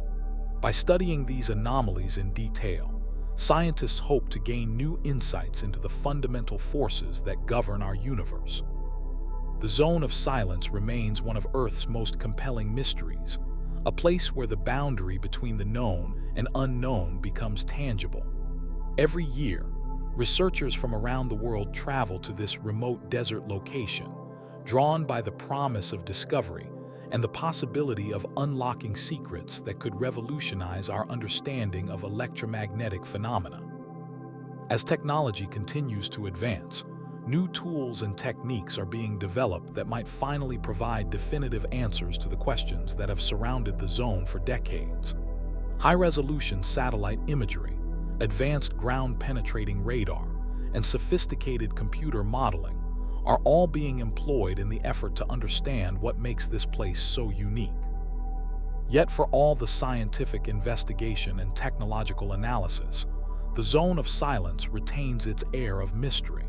It remains a place where radio waves vanish into nothingness, where compasses spin without reason, and where the very ground beneath your feet seems to pulse with invisible energy. It is a reminder that our planet still holds secrets that we are only beginning to understand, and that sometimes the most profound mysteries are hiding in plain sight, waiting in the silence of an empty desert for those brave enough to seek them out. Across the globe, scattered through different continents and cultures, there exist places that seem to mock one of the most fundamental laws of physics. These are locations where cars parked in neutral roll uphill, where water appears to flow against gravity, and where the very ground beneath your feet seems to tilt in impossible directions. They're known by many names: gravity hills, magnetic hills, mystery spots, but they all share one bewildering characteristic. They appear to defy the force that keeps our feet firmly planted on the ground. The phenomenon is so widespread and so consistently reported that it has become one of the most documented mysteries in the world. From the rolling hills of Pennsylvania to the remote valleys of India, from the mountainous regions of Canada to the coastal highways of Australia, these gravity-defying locations have been mystifying visitors for generations. What makes these places so compelling isn't just their apparent violation of natural law, but the way they challenge our most basic understanding of how the world works. Gravity is perhaps the most familiar force in human experience. We live with it every moment of our lives, and our entire understanding of physics is built upon the assumption that objects will fall down, not up. Yet in these special locations, that assumption crumbles like a house built on shifting sand. The classic gravity hill experience follows a familiar pattern that has been repeated thousands of times by curious visitors. You drive to a specific location, usually marked by local signs or well-known landmarks. You position your vehicle at the bottom of what appears to be an uphill slope, shift into neutral, and release the brakes. Then, against everything your eyes tell you and everything your mind expects, your car begins to roll backward up the hill. The sensation is profoundly disorienting. Your brain struggles to process what you're experiencing. The visual evidence clearly shows an uphill slope, yet your vehicle is moving in the opposite direction from what gravity should dictate. Some visitors report feeling physically sick during the experience, as their inner ear and balance mechanisms rebel against sensory input that contradicts their expectations. One of the most famous gravity hills in North America is located near New Paris, Pennsylvania. Known simply as Gravity Hill, this unassuming stretch of rural road has been drawing curious visitors since the early 20th century. Local legends claim that the hill is haunted by the spirits of horses that died while pulling heavy loads up the steep incline. According to these stories, the ghostly horses continue their eternal labor, pushing cars up the hill just as they once struggled to pull wagons and carriages. The Pennsylvania Gravity Hill demonstrates the typical characteristics that define these mysterious locations. Visitors park their cars at the bottom of what appears to be a pronounced uphill grade. The slope looks steep enough that a significant amount of engine power would be required to drive up it. Yet when the car is placed in neutral, it immediately begins rolling backward up the hill, often reaching speeds that require the driver to apply the brakes. The phenomenon isn't limited to automobiles. Bicycles, motorcycles, and even large trucks exhibit the same behavior. Empty bottles and cans released at the bottom of the hill will roll upward, and water poured from a container will appear to flow against gravity. The effect is so consistent and so pronounced that local authorities have installed warning signs to prevent accidents caused by drivers who become distracted while witnessing the phenomenon. But Pennsylvania's Gravity Hill is just one of hundreds of similar locations that have been documented around the world. In Ladakh, India, a stretch of highway known as Magnetic Hill has become a popular tourist destination. Located at an altitude of over 11,000 feet above sea level, this remote mountain road exhibits the same gravity-defying properties that characterize similar sites elsewhere. The Indian Magnetic Hill gained international attention when commercial airline pilots reported that aircraft flying over the area had to increase their altitude to avoid being pulled down by some mysterious force. While these reports have never been officially confirmed, they have added to the location's reputation as a place where the normal rules of physics don't apply. In Canada, the Magnetic Hill near Moncton, New Brunswick, has been attracting visitors since the 1930s. This location has become so popular that it's now a major tourist attraction, complete with visitor centers and guided tour. The Canadian site exhibits all the classic characteristics of gravity hills, with cars rolling uphill and water appearing to flow against gravity. What makes the Canadian Magnetic Hill particularly interesting is the extensive documentation that has been compiled over decades of study. Researchers have used sophisticated surveying equipment to measure the actual grade of the hill, and their findings have only deepened the mystery. Despite the apparent uphill slope, precision instruments reveal that the road actually descends at a measurable angle, suggesting that the phenomenon might be an optical illusion of extraordinary power and consistency. Similar gravity hills have been documented in Australia, where the phenomenon is often called a mystery spot, or Wonder Hill. These locations exhibit the same characteristics as their counterparts in other countries, with vehicles rolling against the apparent direction of gravity and water flowing uphill. The Australian sites have become popular tourist destinations, drawing visitors from around the world who want to experience the disorienting sensation firsthand.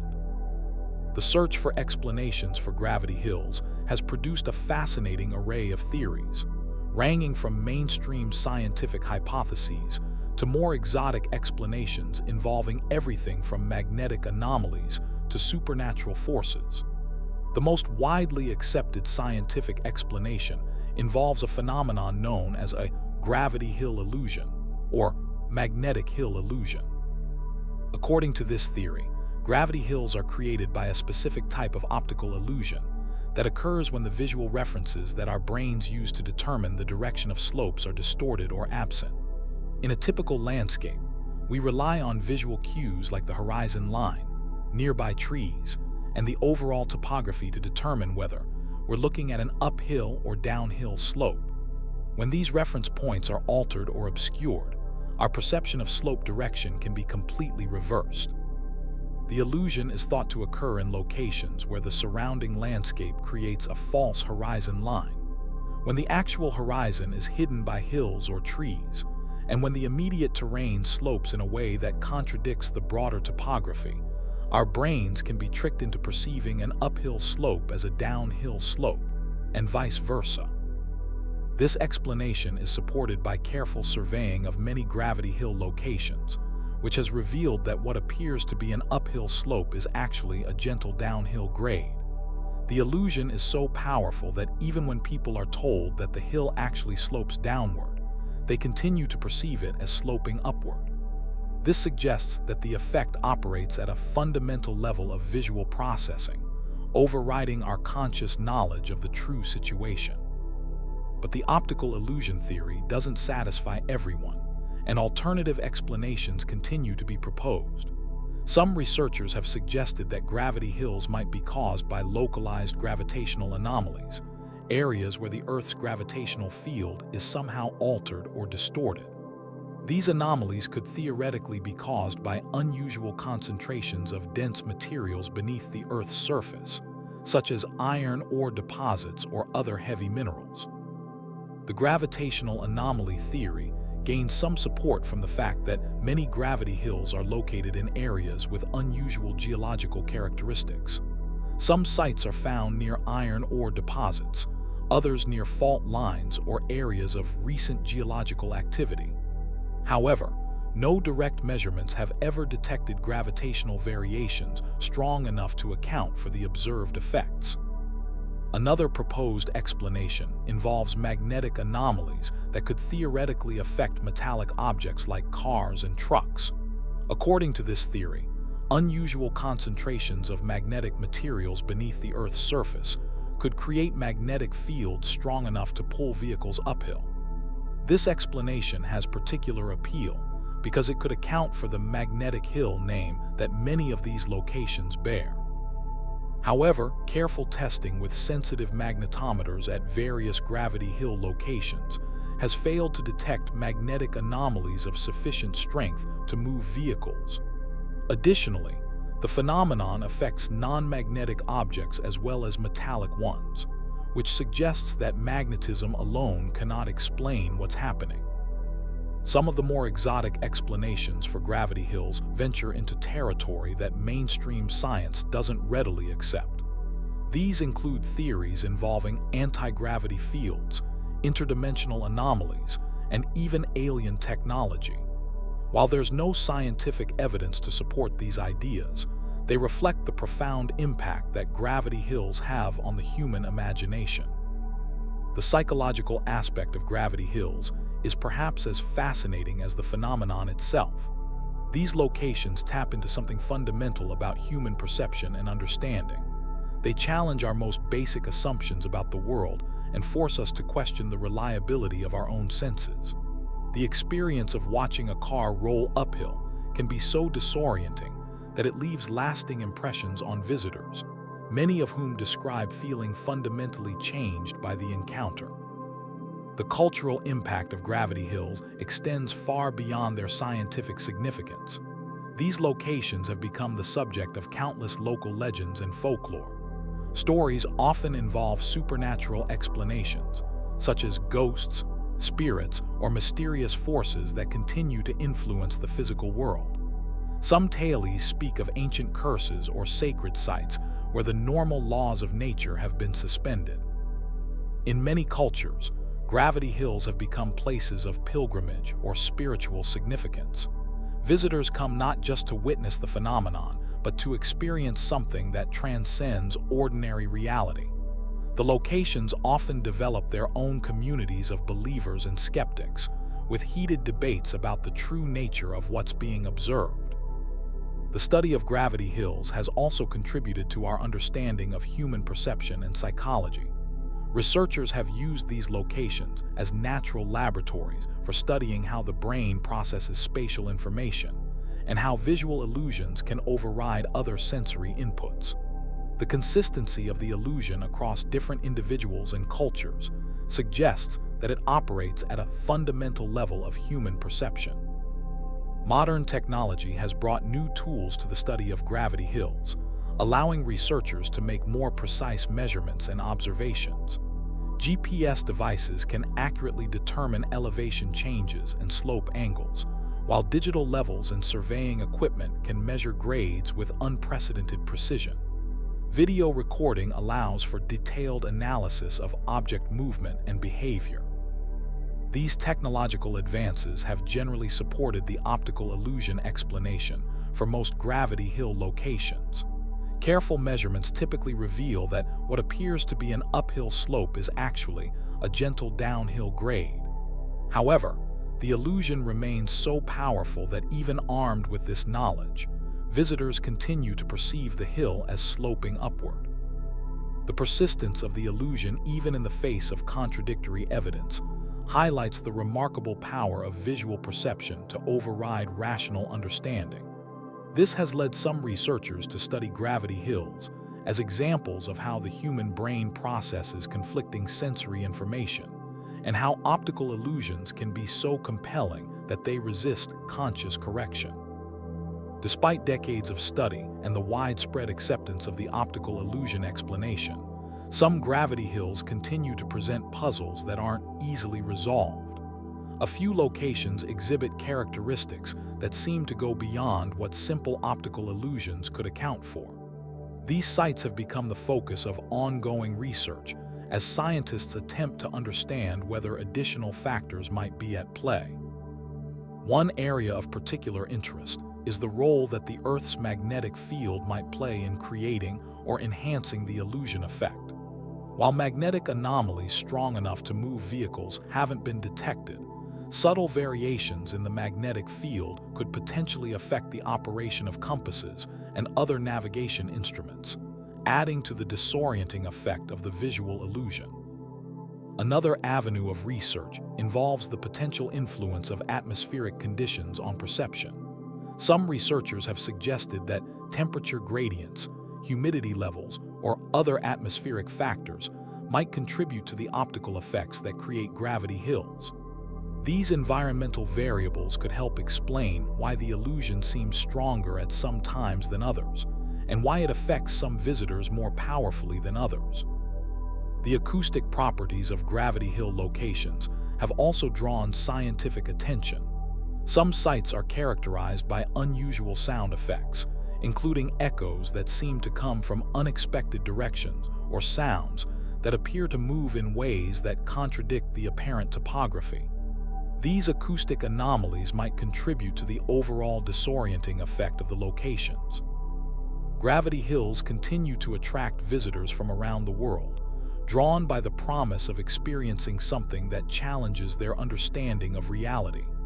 Tourist industries have developed around many of these locations, with visitor centers, gift shops, and guided tours that capitalize on the public fascination with gravity-defying phenomena.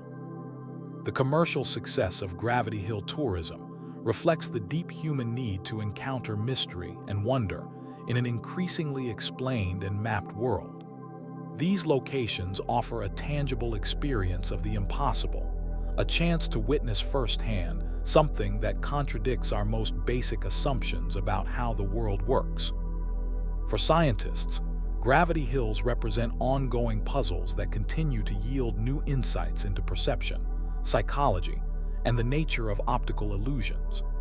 While the basic mechanism behind most of these locations appears to be understood, the study of gravity hills continues to reveal new aspects of how the human brain processes spatial information and responds to conflicting sensory inputs. The global distribution of gravity hills also raises interesting questions about the geological and topographical conditions that give rise to these illusions. Understanding why these locations occur where they do, and what specific landscape features contribute to the effect, could provide valuable insights into both the physics of perception and the geology of unusual terrain. As our understanding of gravity hills continues to evolve, these mysterious locations remind us that the world still holds surprises, places where our assumptions about reality can be challenged and overturned.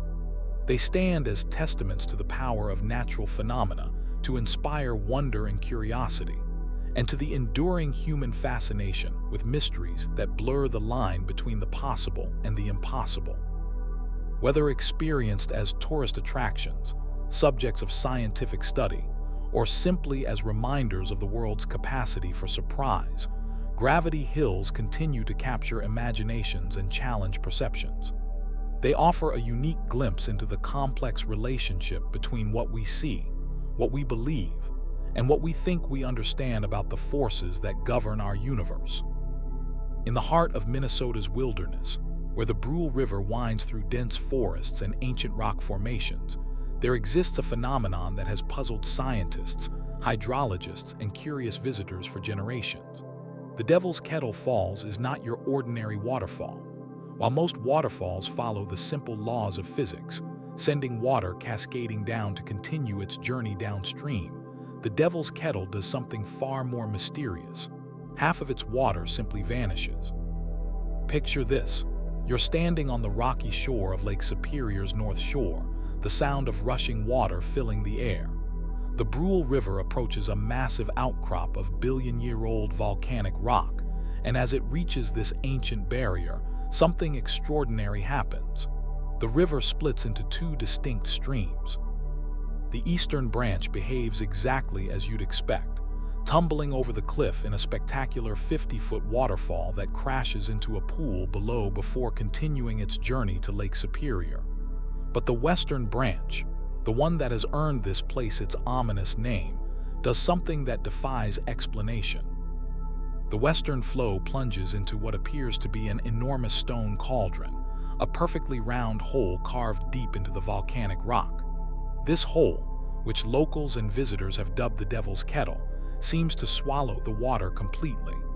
Thousands of gallons pour into this mysterious opening every minute, and yet, no one has ever been able to definitively trace where it goes. The water simply disappears, as if the earth itself is drinking it. For decades, people have tried to solve this puzzle. They've dropped logs into the kettle, watching them vanish without a trace. They've poured in colored dye, hoping to see it emerge somewhere downstream. They've released ping-pong balls by the hundreds, thinking surely some would surface eventually, but nothing has ever been recovered. The Devil's Kettle consumes everything that enters it, leaving behind only questions and theories. The most logical explanation, the one that scientists have long favored, is that the water must be traveling through an underground channel system within the volcanic rock. After all, the Brule River's flow above the falls is roughly equal to the flow below, suggesting that the missing water is somehow rejoining the main stream somewhere underground. This theory makes sense from a hydrological standpoint. Water often finds ways to flow through cracks and crevices in rock formations, especially in areas where the bedrock is ancient and has been subjected to millions of years of geological stress. But here's where things get complicated. The rock formation at Devil's Kettle Falls is made of rhyolite, a type of volcanic rock that formed over 1 billion years ago during some of the most violent volcanic activity our planet has ever seen. This rock is incredibly dense and hard, not the kind of material that typically develops extensive cave systems or underground channels. Unlike limestone or other sedimentary rocks that can be dissolved by water over time, rhyolite is resistant to erosion and weathering. So how could such a massive underground channel system exist in this type of rock? Some researchers have suggested that the water might be traveling through ancient lava tubes, remnants from the volcanic activity that created the rock formation in the first place. When lava flows cool and harden, they sometimes leave behind hollow tubes where the molten rock once flowed. These tubes can extend for miles underground, creating natural tunnels that could theoretically carry water from one location to another. If such a system exists beneath Devil's Kettle Falls, it could explain where the water goes.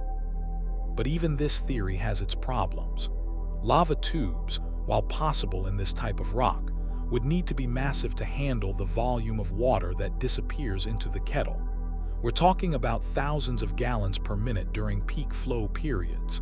Such large tubes would likely have been detected by now using ground-penetrating radar or other geological survey methods. And yet, despite numerous attempts to map the underground geology of the area, no one has found definitive evidence of where the water goes. The mystery deepens when you consider the various attempts that have been made to trace the water's path. In the 1960s, researchers from the University of Minnesota conducted extensive studies of the falls, dropping everything from logs to colored dye into the Kettle. They monitored the entire downstream section of the Brule River, as well as nearby streams and even Lake Superior itself, looking for any sign of the materials they had dropped. Nothing was ever found. More recently, in the early 2000s, a team of scientists decided to take a more systematic approach. They used a technique called dye tracing, which involves releasing a specific type of fluorescent dye into the water, and then monitoring downstream locations with special equipment that can detect even tiny concentrations of the dye. This method has been used successfully to trace underground water flow in many other locations around the world. But at Devil's Kettle Falls, even this sophisticated technique failed to provide answers. The dye that was poured into the Kettle never appeared anywhere downstream, at least not in detectable quantities. This led some researchers to propose an even more intriguing theory. What if the water isn't rejoining the Brule River at all? What if it's traveling through an underground system that connects to an entirely different watershed? Minnesota's North Shore is crisscrossed with underground rock formations and ancient geological structures. It's possible that the water entering the Devil's Kettle is somehow making its way to a different river system entirely, or perhaps even flowing directly into Lake Superior through underground channels that emerge far from the mouth of the Brule River.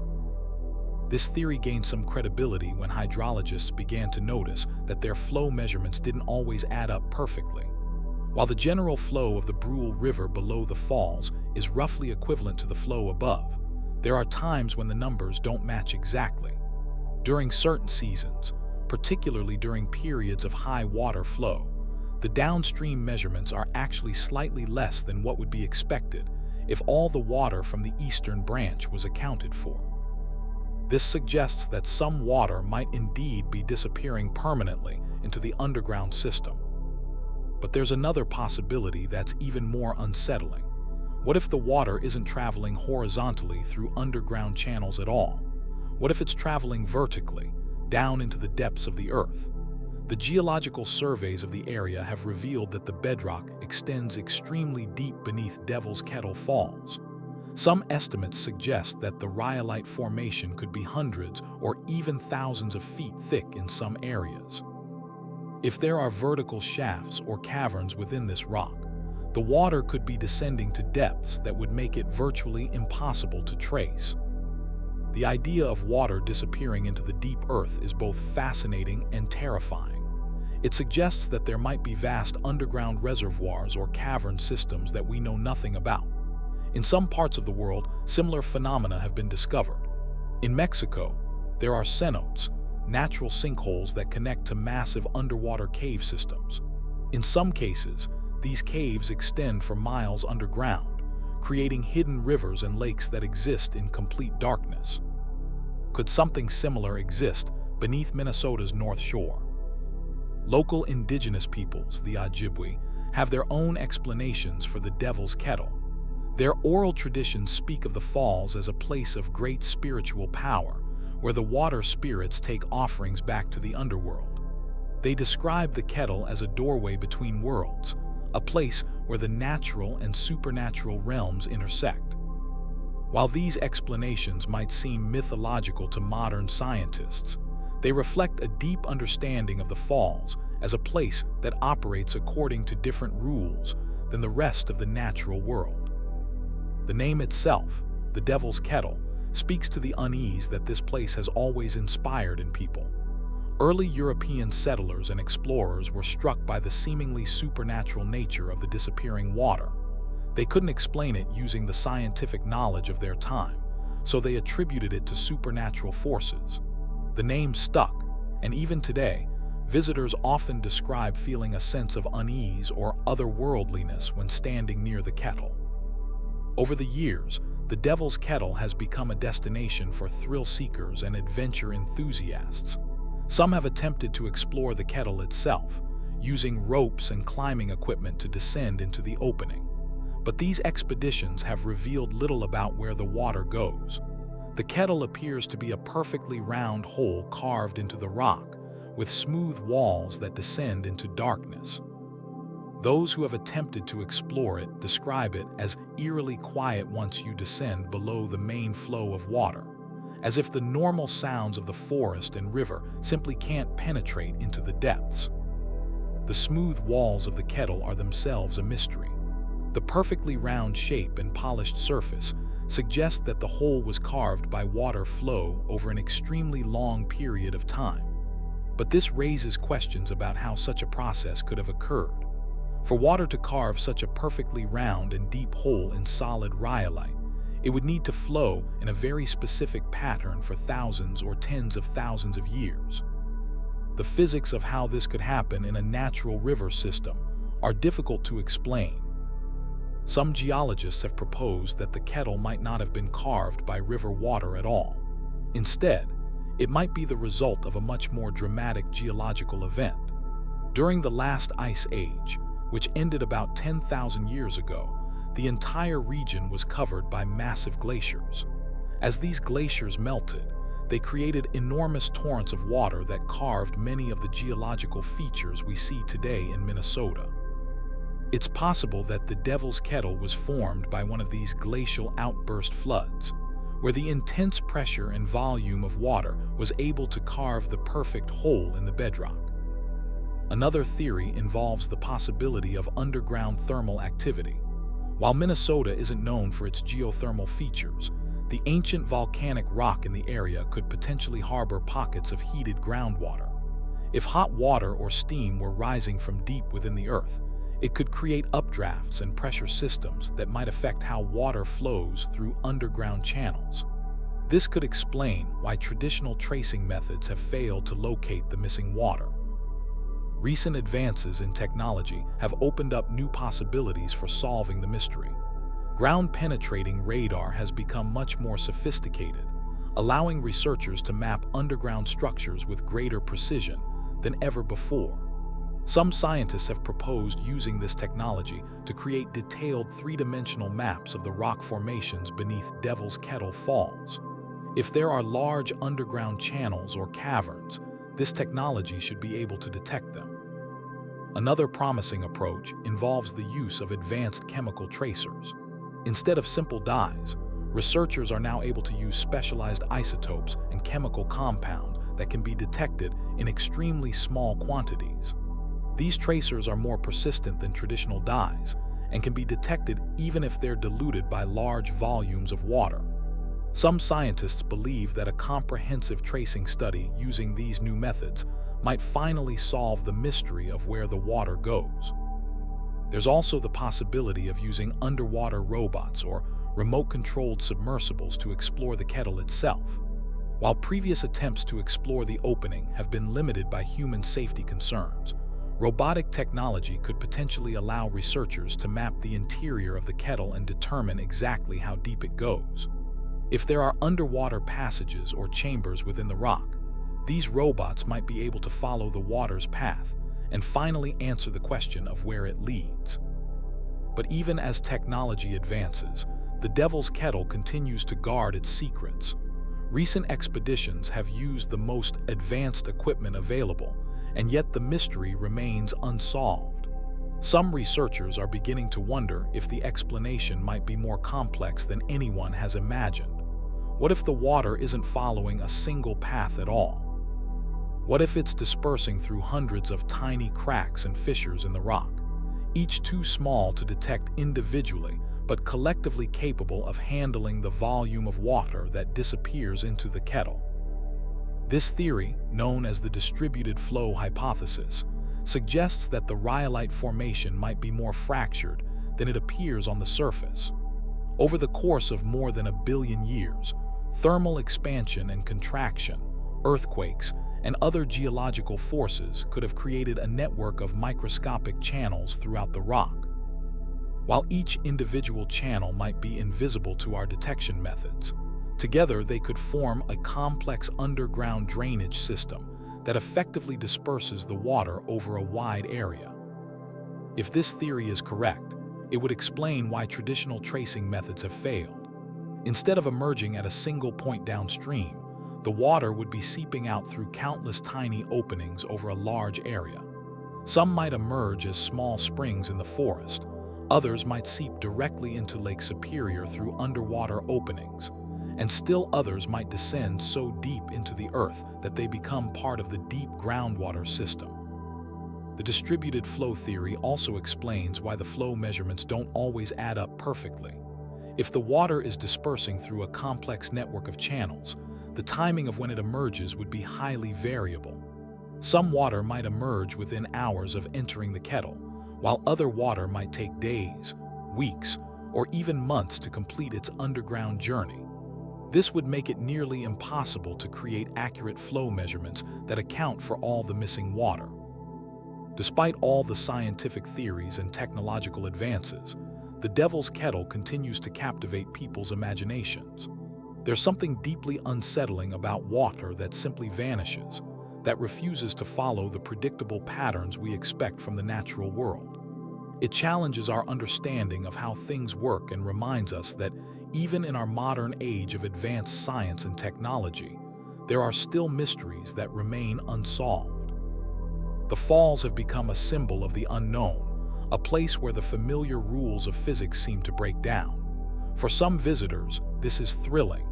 They come to experience the mystery firsthand, to stand at the edge of the unknown and ponder what secrets might lie beneath their feet. For others, the unexplained nature of the phenomenon is genuinely unsettling. They find it difficult to accept that in an age when we can map the human genome and send spacecraft to distant planets, we still can't explain where a simple waterfall's water goes. Perhaps that's what makes the Devil's Kettle so compelling. In a world where it often seems like every mystery has been solved and every question has been answered, here is a place that continues to puzzle and intrigue us. It's a reminder that the natural world still holds secrets, that there are still discoveries to be made and mysteries to be solved. Whether the answer lies in complex underground geology, ancient lava tubes, or something else entirely, the Devil's Kettle Falls remains one of nature's most enduring enigmas. And maybe, just maybe, that's exactly as it should be. Maybe some mysteries are meant to remain unsolved, continuing to inspire wonder and curiosity for generations to come. The Devil's Kettle Falls stands as a testament to the power of the unknown, a place where the earth itself seems to be keeping secrets, and where the simple act of water flowing over rock becomes something magical and mysterious. Beneath the frozen wilderness of Antarctica, buried under more than 2 miles of solid ice, lies one of the most mysterious and potentially significant bodies of water on our planet. Lake Vostok is not just any lake. It's a massive freshwater lake that has been completely isolated from the outside world for millions of years, creating what scientists believe may be one of the most unique ecosystems on Earth. But the story of Lake Vostok is far more complex and intriguing than simply being a hidden lake beneath the ice. To understand the significance of Lake Vostok, you need to imagine the most extreme isolation possible. This lake has been sealed beneath ice for an estimated 15 to 20 million years.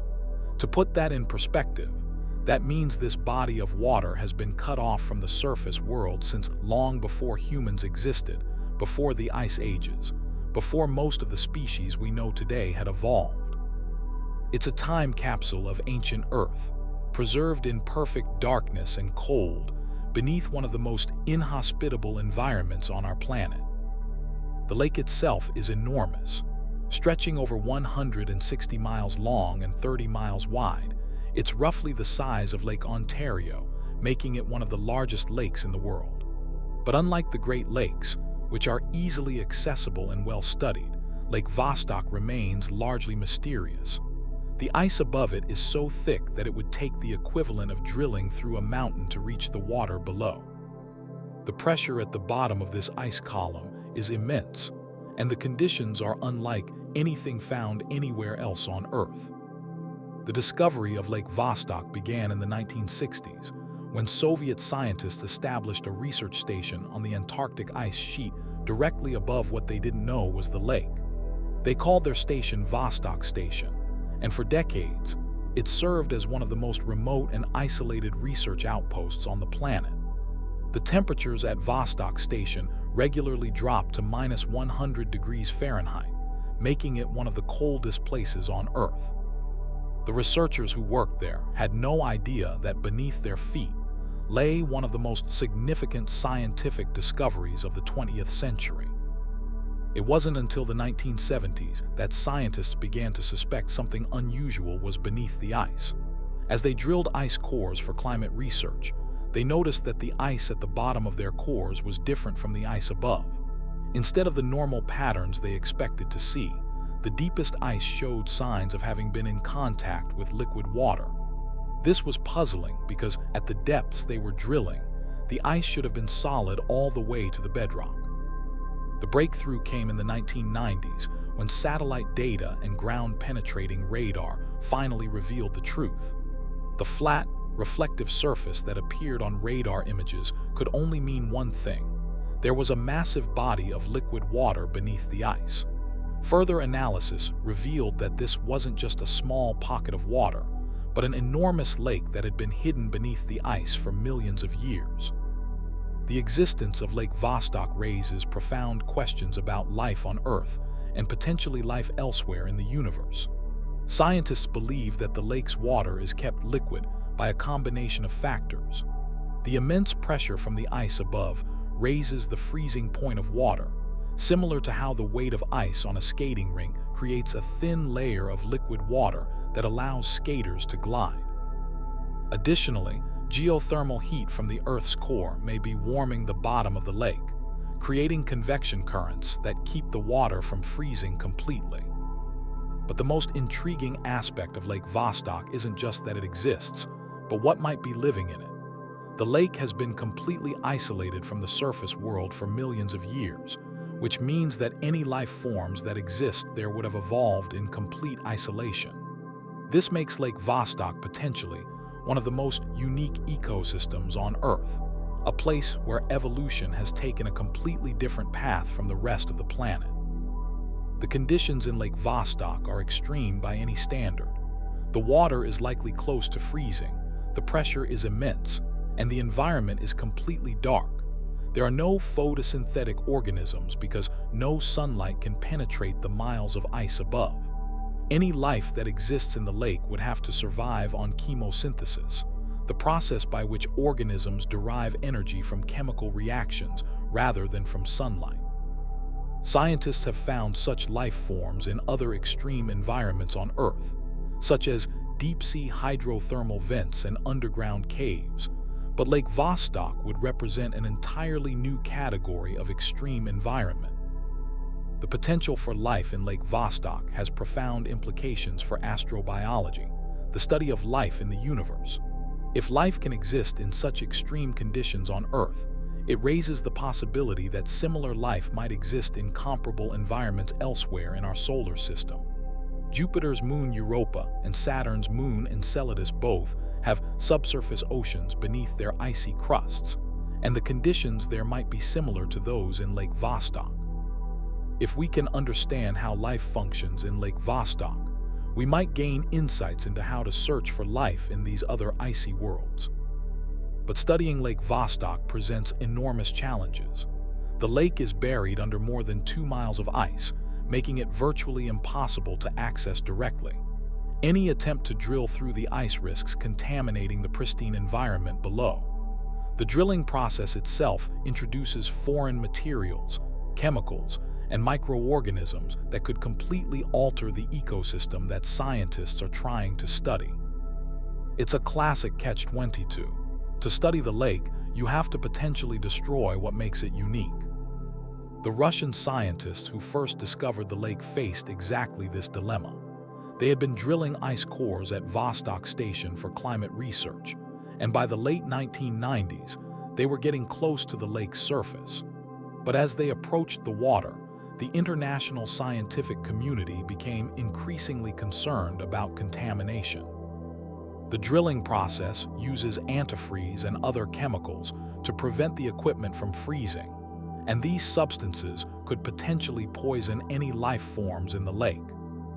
In 1998, the Russians agreed to halt their drilling just short of the lake's surface, stopping about 400 feet above the water. This decision sparked a decade-long international debate about how to proceed. Some scientists argued for developing new, sterile drilling techniques that could access the lake without contaminating it. Others believed that the risks were too great and that the lake should be left undisturbed. The debate was complicated by the fact that Lake Vostok sits in Russian Antarctic territory, giving Russia ultimate authority over any research conducted there. While Antarctica is governed by international treaty, individual countries maintain research stations and have primary responsibility for activities in their sectors. This meant that ultimately, the decision about how to study Lake Vostok would be made by Russian scientists and officials. During the years of debate, scientists developed increasingly sophisticated methods for studying the lake without directly accessing it. They analyzed the ice cores that had already been drilled, looking for clues about the lake's composition and history. They used satellite imagery and ground-penetrating radar to map the lake's boundaries and depth. They even found ways to study the chemical composition of the water by analyzing the ice that had formed at the bottom of the lake and been incorporated into the ice sheet above. These studies revealed that Lake Vostok is even more mysterious than initially thought. The water in the lake appears to be extremely pure, with very low levels of dissolved minerals and nutrients. This suggests that the lake is effectively a closed system, with little or no input from external sources. The ice at the bottom of the lake shows signs of having been formed under high pressure, confirming that the lake has been under its ice cap for millions of years. Analysis of the ice cores also revealed the presence of microorganisms, but determining whether these came from the lake itself or were introduced during the drilling process proved to be extremely difficult. The microbes found in the ice cores were unlike anything found elsewhere on Earth, but they could have been contaminants from the drilling equipment or from the surface. This ambiguity only added to the frustration of scientists who were eager to study the lake directly. In the early 2000s, advances in sterilization technology began to offer new possibilities for accessing Lake Vostok without contaminating it. Scientists developed new types of drilling equipment that could be completely sterilized before use. They also created protocols for detecting and preventing contamination during the drilling process. These advances renewed interest in directly accessing the lake, but they also raised new questions about the ethics of disturbing such a pristine environment. The ethical dimensions of studying Lake Vostok are complex. On one hand, the lake potentially contains unique life forms that could provide insights into evolution, extremophile biology, and the possibility of life elsewhere in the universe. The scientific value of studying such an ecosystem could be enormous. On the other hand, any human intervention in the lake risks destroying the very thing that makes it scientifically valuable. Once contaminated, the lake's pristine ecosystem could never be restored. Some scientists have proposed that Lake Vostok should be declared a protected area, similar to a national park, and left completely undisturbed. They argue that the lake represents a unique natural laboratory that has been running for millions of years, and that human interference could destroy irreplaceable scientific information.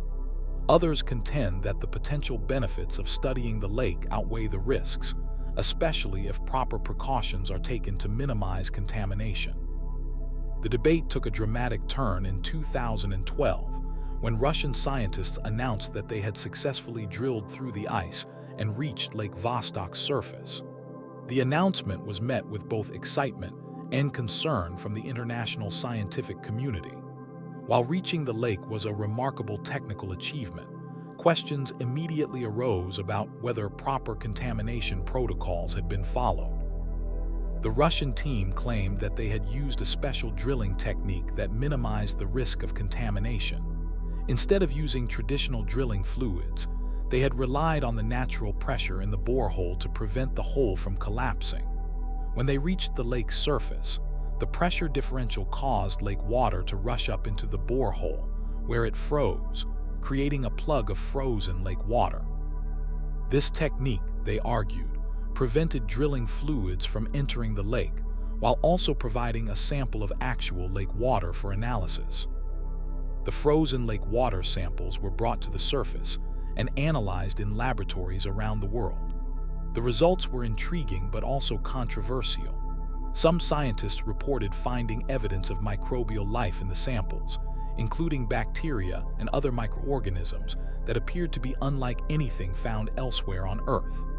However, other researchers questioned whether these organisms were truly from the lake or were contaminants introduced during the drilling and analysis process. The controversy highlights the fundamental challenge of studying Lake Vostok. Even with the most careful protocols, it's extremely difficult to prove that any organisms found in samples are truly native to the lake, rather than contaminants from the surface world. The techniques used to detect life are so sensitive that they can pick up even the smallest amounts of contamination, making it nearly impossible to distinguish between indigenous life and introduced microbes. Despite these challenges, research on Lake Vostok continues. Scientists are developing increasingly sophisticated methods for analyzing the samples that have been collected, using genetic sequencing and other advanced techniques to try to determine the origin of any organisms they find. They're also working on new technologies that might allow for more extensive sampling of the lake with minimal risk of contamination. One promising approach involves the use of robotic probes that could be inserted into the lake through the existing borehole. These probes would be completely sterilized before insertion and could potentially explore the lake's depths, taking measurements and collecting samples from various locations. Such probes could provide a wealth of information about the lake's physical and chemical properties, as well as any life forms that might exist there. The study of Lake Vostok also has implications for our understanding of climate change and Earth's history. The ice above the lake contains a record of atmospheric conditions going back hundreds of thousands of years. By studying ice cores from the area, scientists can learn about past climate changes and how they affected the Antarctic ice sheet. This information is crucial for understanding how current climate change might affect Antarctica and global sea levels. The lake itself may also contain clues about past environmental conditions. If the lake has been isolated for millions of years, the sediments at its bottom could contain a record of environmental changes that occurred before the ice sheet formed. This could provide insights into what Antarctica was like before it became frozen, and how the continent's climate has changed over geological time scales. Recent studies have also revealed that Lake Vostok may not be unique. Scientists have now identified more than 400 subglacial lakes beneath the Antarctic ice sheet, ranging from small ponds to massive bodies of water. This suggests that liquid water may be much more common beneath the ice than previously thought, and that Antarctica may harbor a vast network of hidden aquatic ecosystems. The discovery of these additional subglacial lakes has both excited and concerned scientists. On one hand, it suggests that Lake Vostok may be part of a much larger and more complex system of hidden ecosystems. On the other hand, it raises questions about whether some of these lakes might be connected to each other through underground channels, which could complicate efforts to study them as isolated systems. Some researchers have proposed that the subglacial lakes might be connected through a network of channels and rivers flowing beneath the ice. If this is true, then contamination of one lake could potentially spread to others, making the environmental risks of studying these systems even greater. It also raises questions about whether the lakes truly represent isolated ecosystems, or whether they're part of a larger, interconnected system.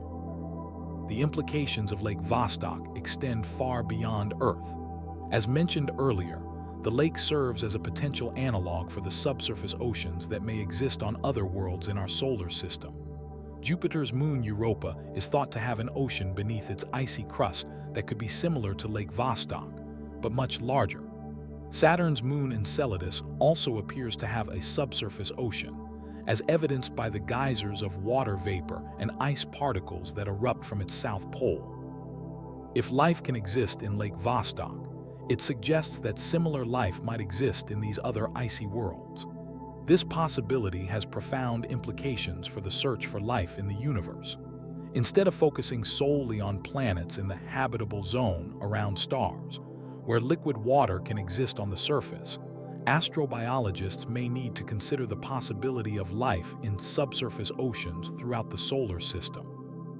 The study of Lake Vostok is also advancing our understanding of extremophile organisms, life forms that thrive in extreme conditions. These organisms have adapted to survive in environments that would be lethal to most other forms of life, including extreme temperatures, pressures, and chemical conditions. Understanding how these organisms function could have applications in biotechnology, medicine, and other fields. For example, enzymes from extremophile organisms are already used in industrial processes because they remain stable under conditions that would destroy normal enzymes. If Lake Vostok contains unique extremophiles, they could potentially provide new sources of useful biological compounds. However, the ethical implications of exploiting such organisms for commercial purposes would need to be carefully considered. The technology developed for studying Lake Vostok is also advancing our capabilities for exploring other extreme environments on Earth and beyond. The sterilization techniques, drilling methods, and analytical tools developed for Lake Vostok research could be adapted for studying other subglacial lakes, deep ocean environments, and even for future missions to explore the subsurface oceans of other worlds. As research on Lake Vostok continues, scientists are grappling with fundamental questions about how to balance scientific curiosity with environmental protection.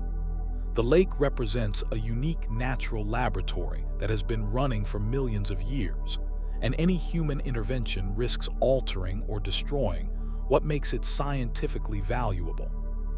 At the same time, the potential insights that could be gained from studying the lake could be crucial for understanding life on Earth and the possibility of life elsewhere in the universe. The story of Lake Vostok is far from over. As technology continues to advance and our understanding of extreme environments grows, new opportunities for studying the lake will likely emerge. Whether these opportunities will lead to groundbreaking discoveries about life in extreme conditions, or whether they will ultimately prove too risky to pursue, remains to be seen. What is certain is that Lake Vostok will continue to captivate scientists and the public alike, serving as a reminder that even on our well-explored planet, there are still mysteries waiting to be discovered in the most unexpected places. The lake beneath the ice stands as a testament to the power of scientific curiosity and the importance of protecting unique environments for future study.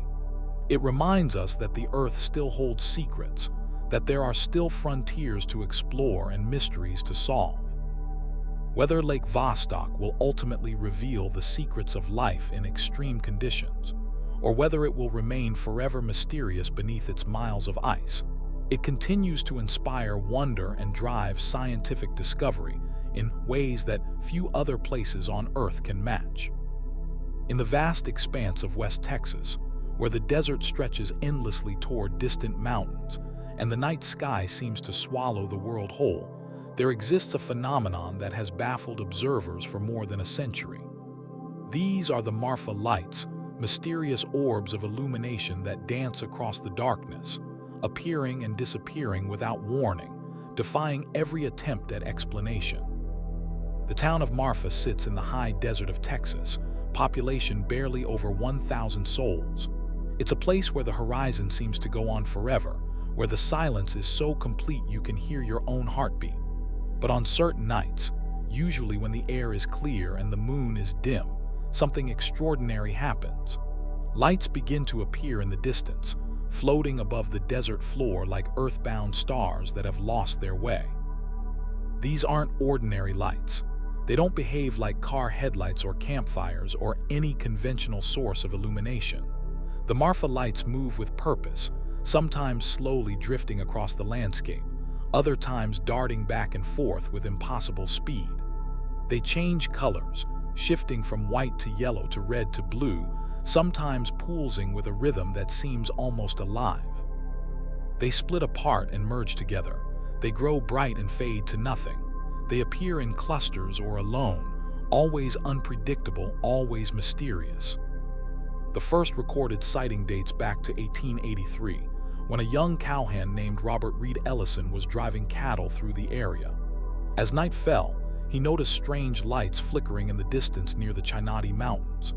Thinking they might be Apache campfires, he mentioned them to other settlers. But when they investigated the next day, they found no signs of any camp, no ashes, no footprints, nothing that could explain what Ellison had seen. Word of the mysterious lights spread slowly through the sparse population of the region. Ranch hands, travelers, and locals began to report similar sightings. The lights always appeared in the same general area, roughly 9 miles east of Marfa, between the town and the Chinati Mountains. They seemed to favor certain weather conditions, appearing most often on clear, cool nights when atmospheric conditions were just right. As decades passed, the sightings continued. During World War II, pilots training at the nearby Marfa Army Airfield reported seeing the lights from their aircraft. They described them as glowing orbs that seemed to follow the planes, sometimes keeping pace with aircraft traveling at over 100 miles per hour. Military personnel investigated, thinking the lights might be enemy signals or some kind of advanced technology, but they found nothing that could account for the phenomenon. The lights gained wider attention in the 1950s and 60s as more people began traveling through the area. Highway 90, which runs near the viewing area, brought a steady stream of motorists who would pull over to watch the mysterious display. Local newspapers began writing about the phenomenon, and gradually, the Marfa Lights became one of Texas's most famous unsolved mysteries. Today, the mystery has only deepened.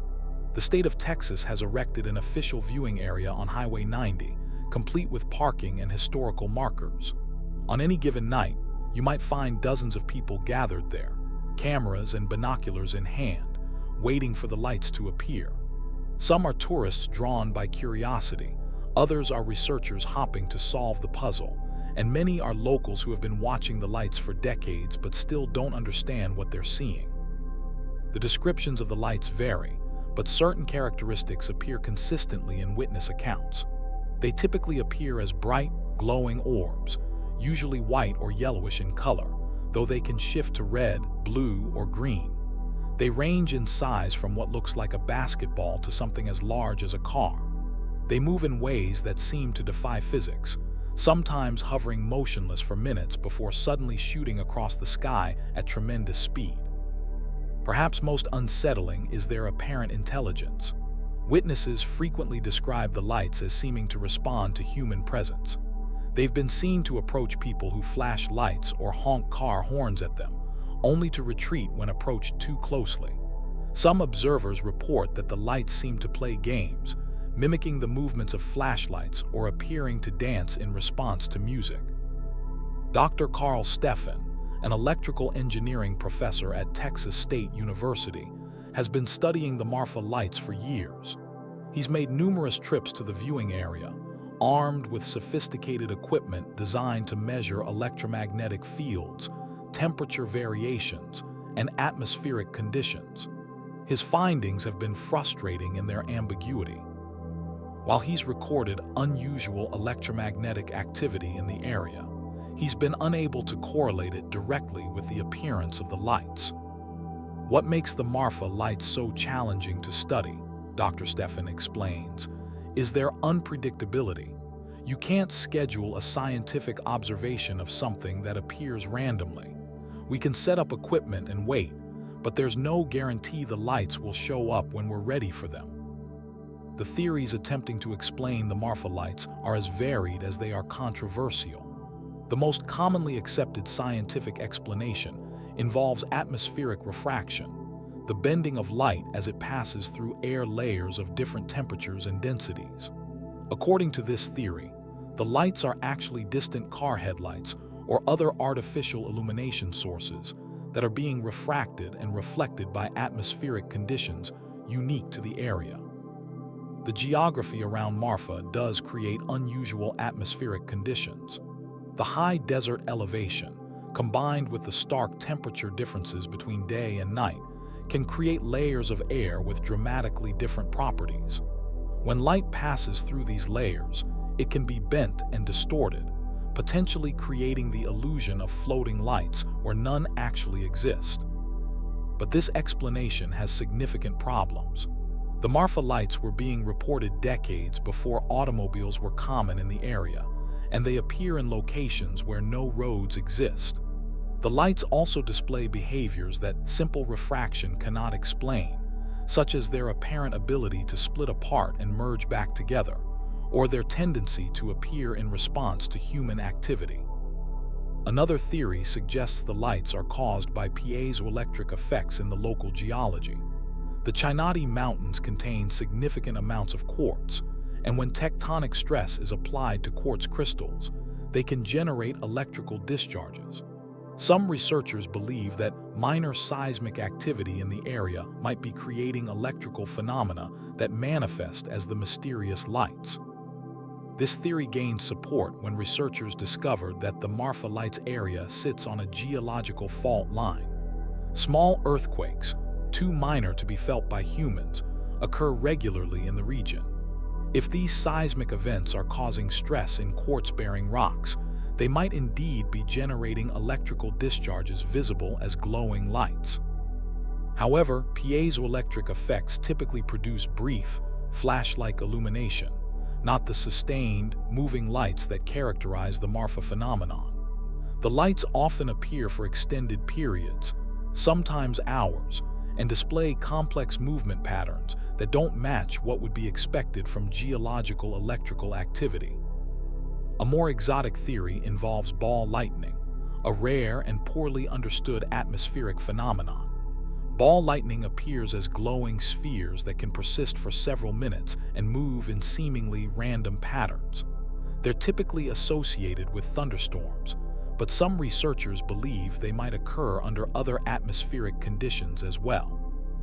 The problem with the ball lightning theory is that ball lightning is extremely rare and short-lived, usually lasting only seconds or at most a few minutes. The Marfa Lights, by contrast, can appear for hours and have been observed consistently for over a century. Ball lightning also tends to be much smaller than the reported size of the Marfa Lights, typically appearing as spheres only a few inches in diameter. Some researchers have proposed that the lights might be caused by gas emissions from underground sources. The area around Marfa has significant underground water systems and mineral deposits that could potentially release gases under certain conditions. If these gases were phosphorescent or capable of supporting combustion, they might create glowing effects in the atmosphere. Natural gas emissions can indeed create mysterious lights.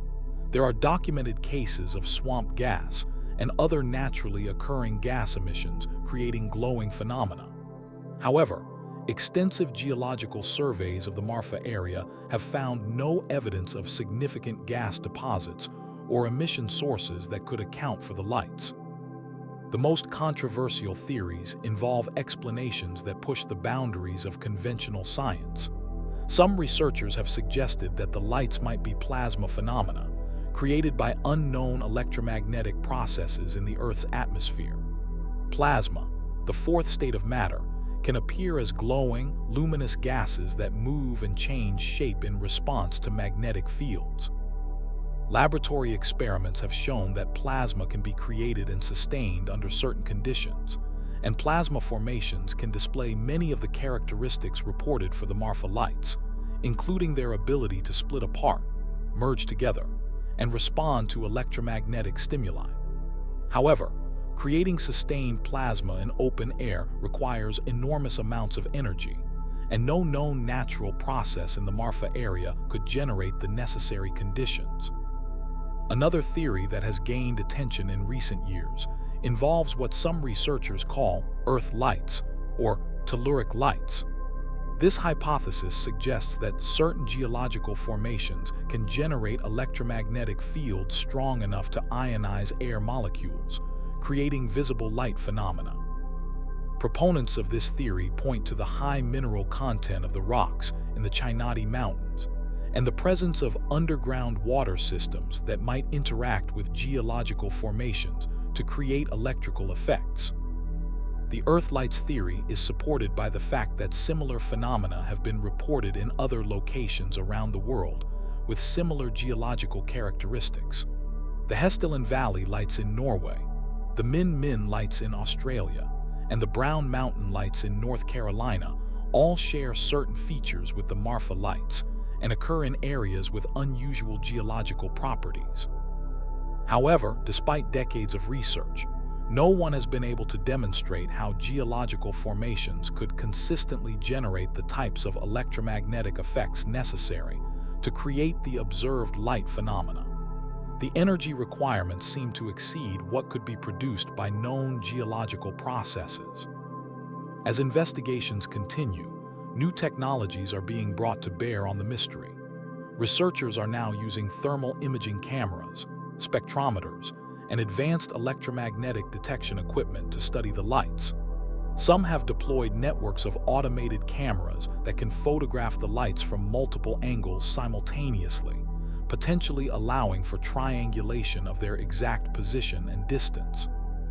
One of the most intriguing recent developments involves attempts to communicate with the lights. Some researchers have reported that the lights seem to respond to radio signals, changing color or movement patterns when specific frequencies are transmitted. If confirmed, this would suggest that whatever is causing the lights is sensitive to electromagnetic radiation in ways that could provide clues to their nature. The mystery of the Marfa lights extends beyond just the phenomenon itself to questions about why they appear where they do and why they've persisted for so long. The area around Marfa has remained largely unchanged for over a century, with minimal development and light pollution. This stability might be crucial to understanding the lights, as it provides a consistent environment for whatever process is creating them. Local folklore has developed around the lights, with stories passed down through generations of ranchers and residents. Some believe the lights are the spirits of ancient Native Americans who once lived in the area. Others think they might be the ghosts of Spanish conquistadors who died searching for gold in the Chinati Mountains. While these explanations lack scientific credibility, they reflect the profound impact the lights have had on the human imagination. The economic impact of the Marfa lights on the local community has been significant. The mystery attracts thousands of visitors annually, bringing tourism revenue to a region that might otherwise struggle economically. Local businesses have embraced the phenomenon, with Marfa Lights merchandise, guided tour, and themed events drawing visitors from around the world. But for those who have witnessed the lights firsthand, the experience transcends tourism or scientific curiosity. There's something deeply unsettling about seeing lights behave in ways that challenge our understanding of physics and reality. Witnesses often describe a sense of being watched, of encountering something that doesn't belong in our everyday world. Patricia Chesser, a local rancher whose family has lived in the area for 4 generations, has seen the lights hundreds of times. They're not like anything else you'll ever see, she says. Sometimes they're playful, dancing around like they're happy. Other times they seem almost menacing, watching you watch them. I've lived here my whole life, and I still don't know what they are, but I know they're real. The persistence of the Marfa Lights phenomenon raises profound questions about the nature of reality and the limits of scientific understanding. In an age when we can peer into the farthest reaches of the universe and manipulate matter at the atomic level, it's humbling to encounter a mystery that occurs in our own backyard, yet remains completely unexplained. Perhaps that's what makes the Marfa Lights so compelling. In a world where everything seems to have been cataloged and explained, they represent one of the last great mysteries, a phenomenon that continues to defy our best efforts to understand it. They remind us that despite all our technological advances, there are still things in this world that we simply don't comprehend. As night falls over the West Texas desert and observers gather at the viewing area on Highway 90, the question remains the same as it was over a century ago when Robert Reed Ellison first spotted those strange flickering lights. What are they? Where do they come from? And what do they want? The lights continue to appear, continue to dance across the darkness, continue to challenge everything we think we know about the world around us. And perhaps that's exactly as it should be. Some mysteries are meant to remain mysteries, reminders that no matter how much we learn, there will always be wonders waiting in the darkness, just beyond the edge of our understanding. Hidden in the remote mountains of central Norway, far from the bustling cities and tourist attractions, lies a valley that has become one of the world's most documented and scientifically studied sites of unexplained aerial phenomena. This is Hessdalen Valley, a 12-kilometer-long stretch of wilderness where mysterious lights have been appearing with such regularity and consistency that it has attracted researchers from around the globe and established the longest-running scientific study of unexplained light phenomena in history. The valley itself is sparsely populated, home to fewer than 150 residents scattered across remote farms and small settlements. It's a place where the silence is broken only by the wind through pine trees and the distant sound of cattle. The landscape is rugged and beautiful, with rolling hills covered in dense forest giving way to bare mountain peaks that pierce the Nordic sky. In winter, the valley is buried under meters of snow, accessible only by snowmobile or cross-country skis. In summer, the midnight sun casts an ethereal glow across the terrain, making it difficult to distinguish between day and night. But it's not the natural beauty of Hessdalen that has made it famous. It's what appears in the sky above this remote valley that has captured the attention of scientists, ufologists, and curious observers from around the world. The lights of Hessdalen are not just another unexplained phenomenon. They represent one of the most thoroughly documented and consistently occurring mysteries in the modern world. The story begins in the early 1980s, when residents of the valley started reporting strange lights appearing in the sky with increasing frequency. These weren't occasional sightings that could be easily dismissed or forgotten. The lights were appearing almost nightly, sometimes multiple times per night, displaying behaviors that defied conventional explanation. Local resident Leif Havik was one of the first to document the phenomenon systematically. Living on a farm in the heart of the valley, he had an unobstructed view of the night sky and began keeping detailed records of what he observed. At first, I thought there must be some logical explanation, he recalled years later. Aircraft, perhaps, or some kind of military activity. But as I watched night after night, I realized these lights were doing things that no aircraft could do. The lights appeared in various forms and exhibited a range of unusual behaviors. Some appeared as bright, white orbs that hovered motionless in the sky for minutes or even hours. Others moved with purpose, traveling at speeds that seemed impossible for any known aircraft.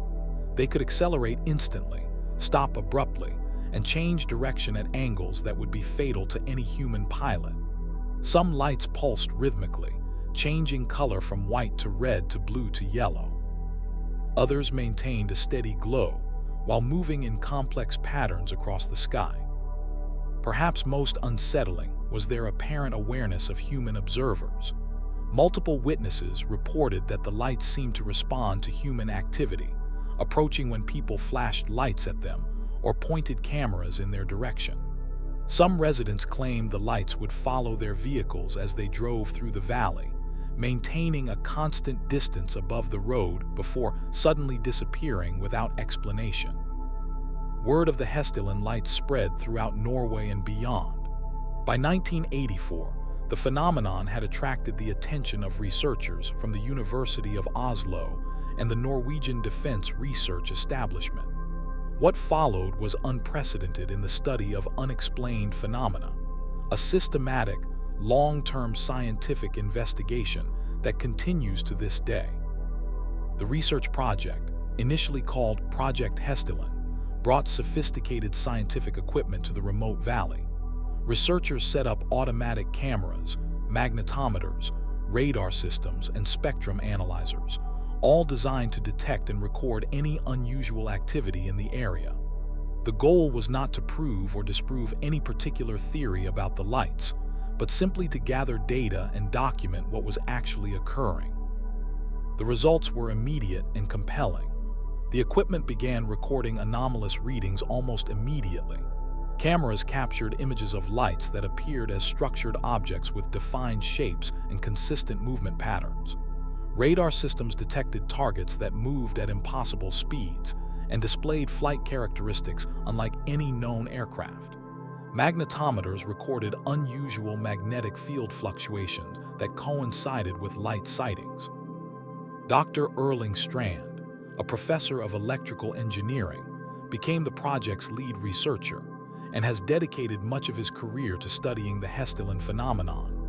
Under his leadership, the project has evolved into a permanent research station with continuous monitoring equipment that operates year-round, making it the longest-running scientific study of unexplained aerial phenomena in the world. What makes Hessdalen unique, Dr. Strand explains, is the consistency and frequency of the phenomena. Most UFO sightings are isolated events that occur unpredictably. Here, we have lights that appear regularly, sometimes multiple times per week, allowing us to study them systematically over extended periods. The data collected over decades of observation has revealed patterns that challenge conventional explanations. The lights appear most frequently during certain weather conditions, particularly when atmospheric pressure is changing rapidly.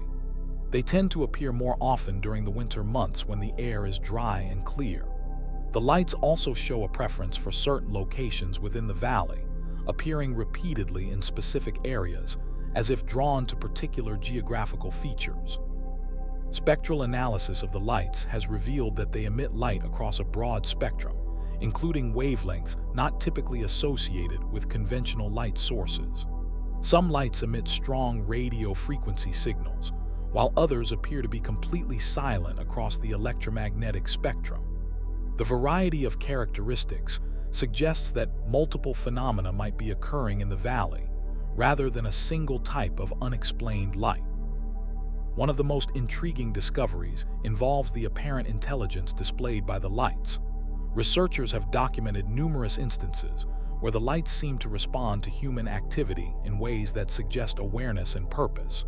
When researchers shine powerful spotlights toward the lights, they often respond by changing color, movement patterns, or intensity. Some lights have been observed to approach the research station itself, as if investigating the equipment being used to study them.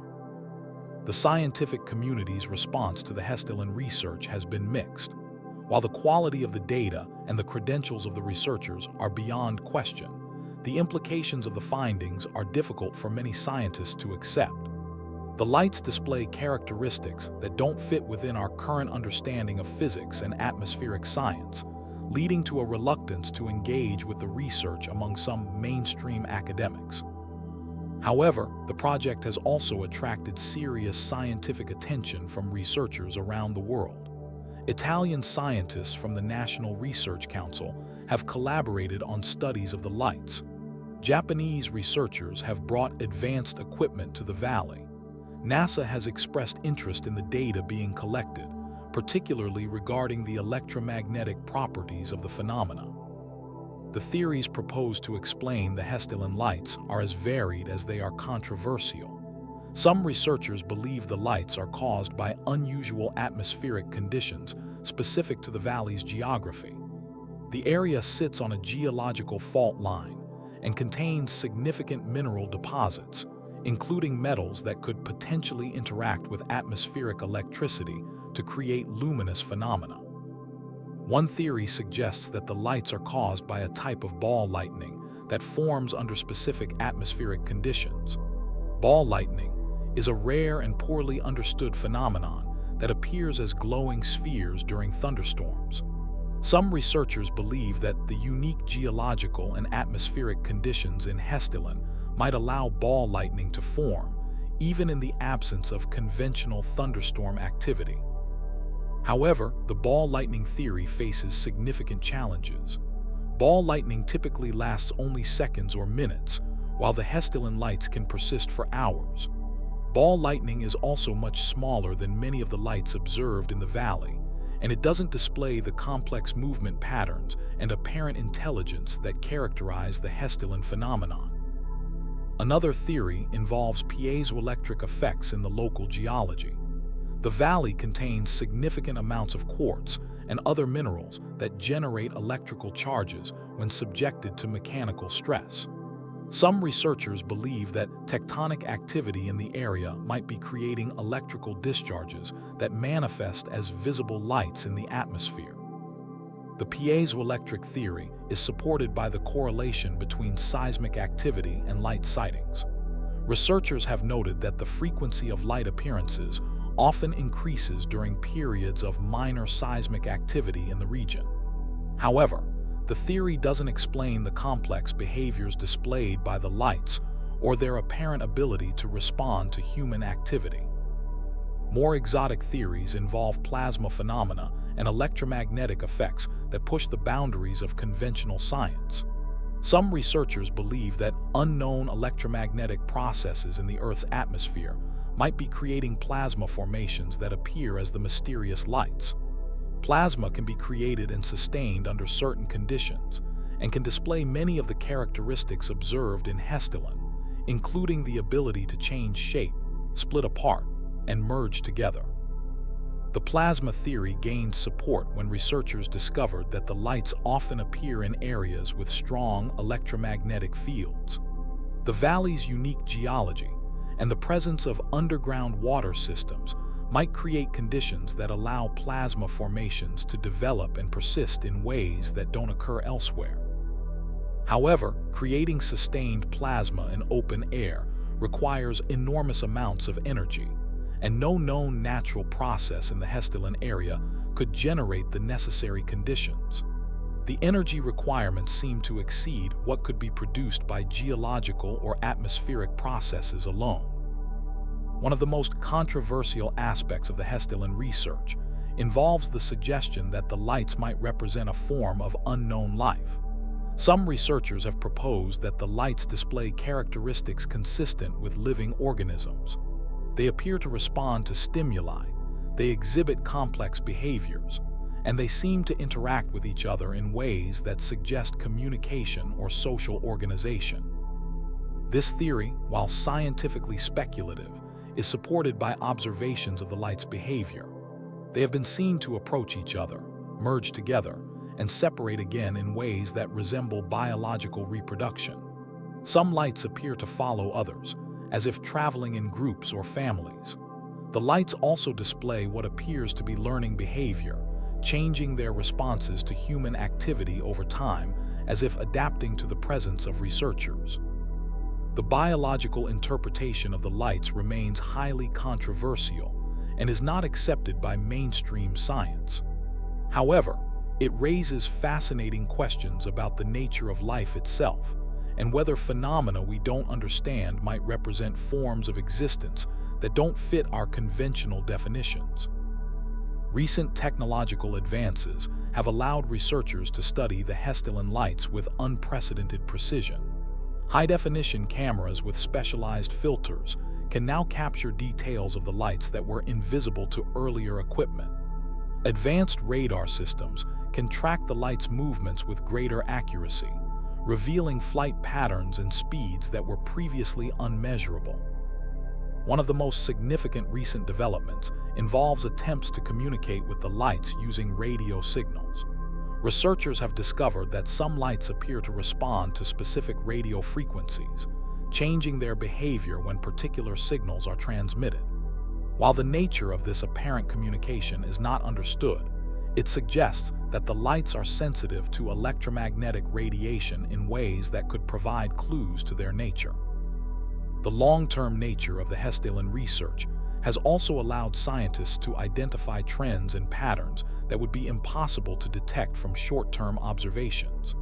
The data shows that the frequency and intensity of light appearances have varied over the decades, with periods of high activity followed by relatively quiet intervals. These patterns don't correspond to any known natural cycles, adding another layer of mystery to the phenomenon.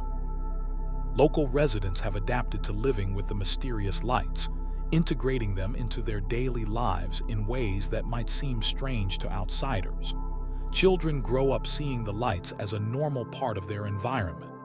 Farmers plan their work around the lights' appearances, knowing that certain activities might trigger increased light activity. Ranveig Rinning, who has lived in the valley her entire life, describes the experience of coexisting with the phenomenon. You learn to live with them. They're part of the valley now, like the trees and the mountains. Sometimes they're active, sometimes they're quiet. We've stopped trying to understand them and just accept them as part of our world. The economic impact of the lights on the local community has been significant.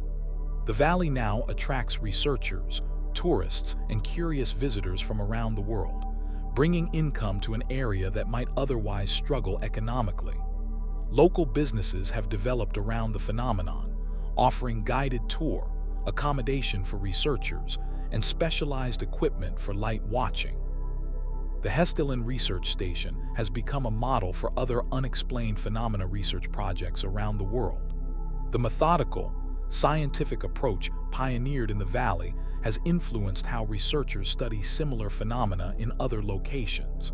The station's data is freely available to researchers worldwide, contributing to a global effort to understand unexplained aerial phenomena. Despite decades of research and thousands of documented sightings, the Hessdalen lights remain unexplained. The phenomenon continues to appear with regularity, displaying the same mysterious characteristics that first attracted scientific attention 40 years ago. If anything, the accumulated data has made the mystery deeper, revealing complexity and sophistication that challenge our fundamental assumptions about what is possible in the natural world. The lights of Hessdalen represent something unique in the study of unexplained phenomena, a mystery that has been thoroughly documented, scientifically studied, and consistently observed, yet remains completely unexplained. They remind us that despite all our technological advances and scientific knowledge, there are still phenomena in our world that defy understanding. As researchers continue their vigil in the remote Norwegian valley, monitoring equipment scanning the skis for signs of the mysterious lights, the questions remain the same as they were when the first strange lights appeared over Hessdalen 4 decades ago. What are they? Where do they come from? And what can they teach us about the nature of reality itself?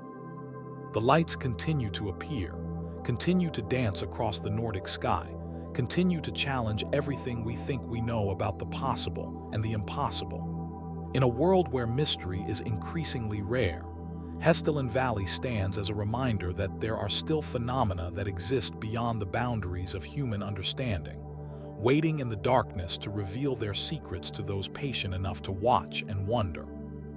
There are places on Earth where the fundamental laws of physics seem to take a coffee break, places where cars roll uphill, water flows backward, and gravity itself appears to have gotten confused about which direction is down.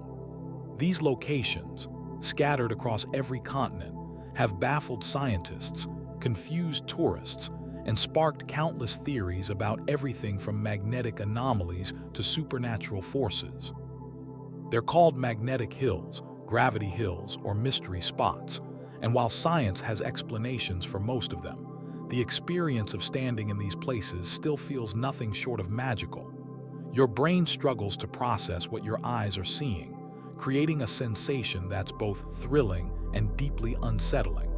It's as if you've stepped into a world where the rules that govern everything else simply don't apply. The most famous of these locations might be the Magnetic Hill in Ladakh, India.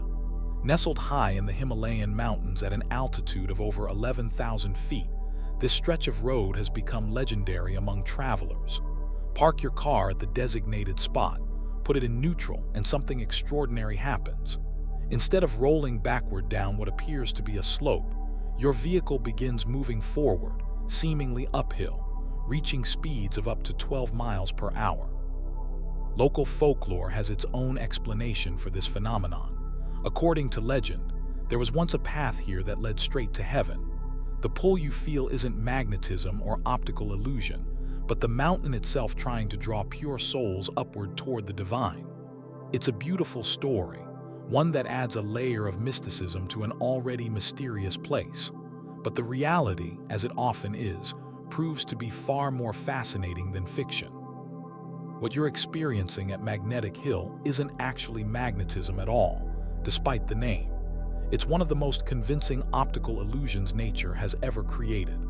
The surrounding landscape creates a visual reference frame that tricks your brain into perceiving the slope incorrectly.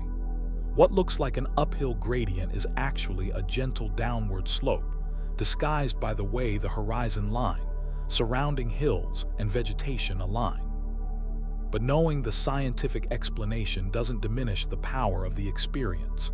Standing there, watching your car apparently defy one of the most fundamental forces in the universe, your rational mind fights against what your senses are telling you. It's a perfect example of how our perception of reality can be shaped, twisted, and completely fooled by the right combination of natural conditions. The phenomenon isn't unique to Ladakh. Magnetic Hill in New Brunswick, Canada, has been attracting curious visitors since the 1930s.